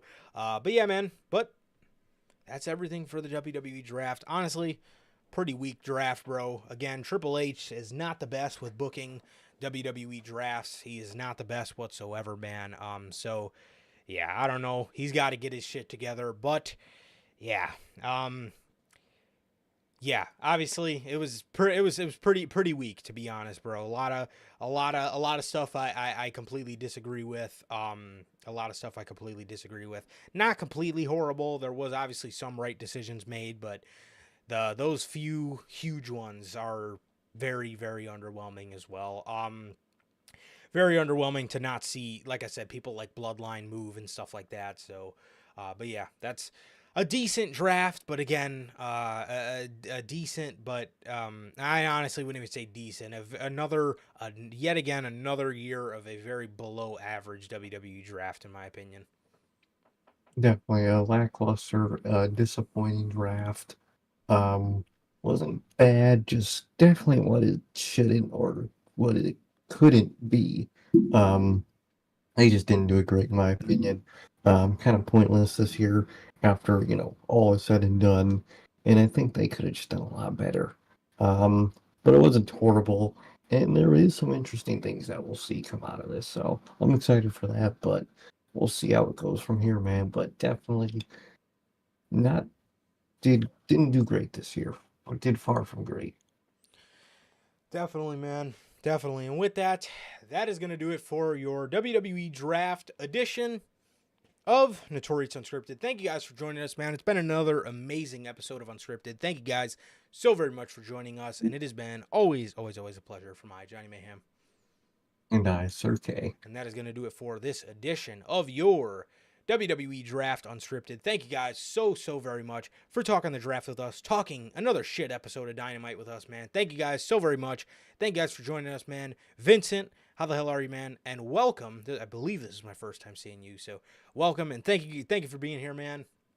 Logan, Vincent, Call of Zombies. Thank you guys for all being here, man. Whether you're here right now, live in the chat, thank you guys for staying up late with us, or whether you're part of the Replay Mafia, thank you guys so very much. And it has been always a pleasure for my Johnny Mayhem. And Sir K. And that is going to do it for this edition of the Notorious Hills Podcast. Another great edition of Notorious Unscripted. Thank you guys so very much. Please like, comment, and subscribe. And we will see you guys on Friday with the news and the Backlash predictions. And there is Bell. Good night, Bell. Good night.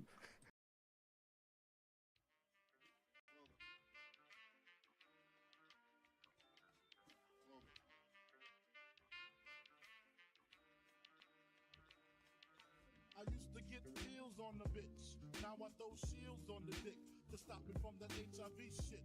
And niggas know they soft like a Twinkie fillin', playing the villain, prepare for this rap killing. Biggie Smalls is the illest. Your style is played out like Arnold, and that's what you talking about, Willis. The thrill is gone, the black Frank White is here to excite, throw dick to dice.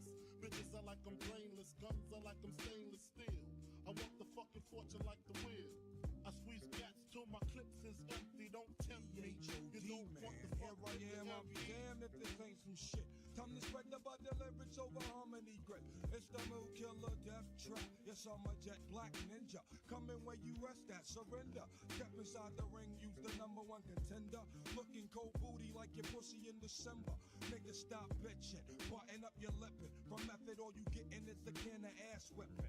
Hey, I be kicking. You son, you doing all the yapping, acting as if it can't happen. Your frontin' got me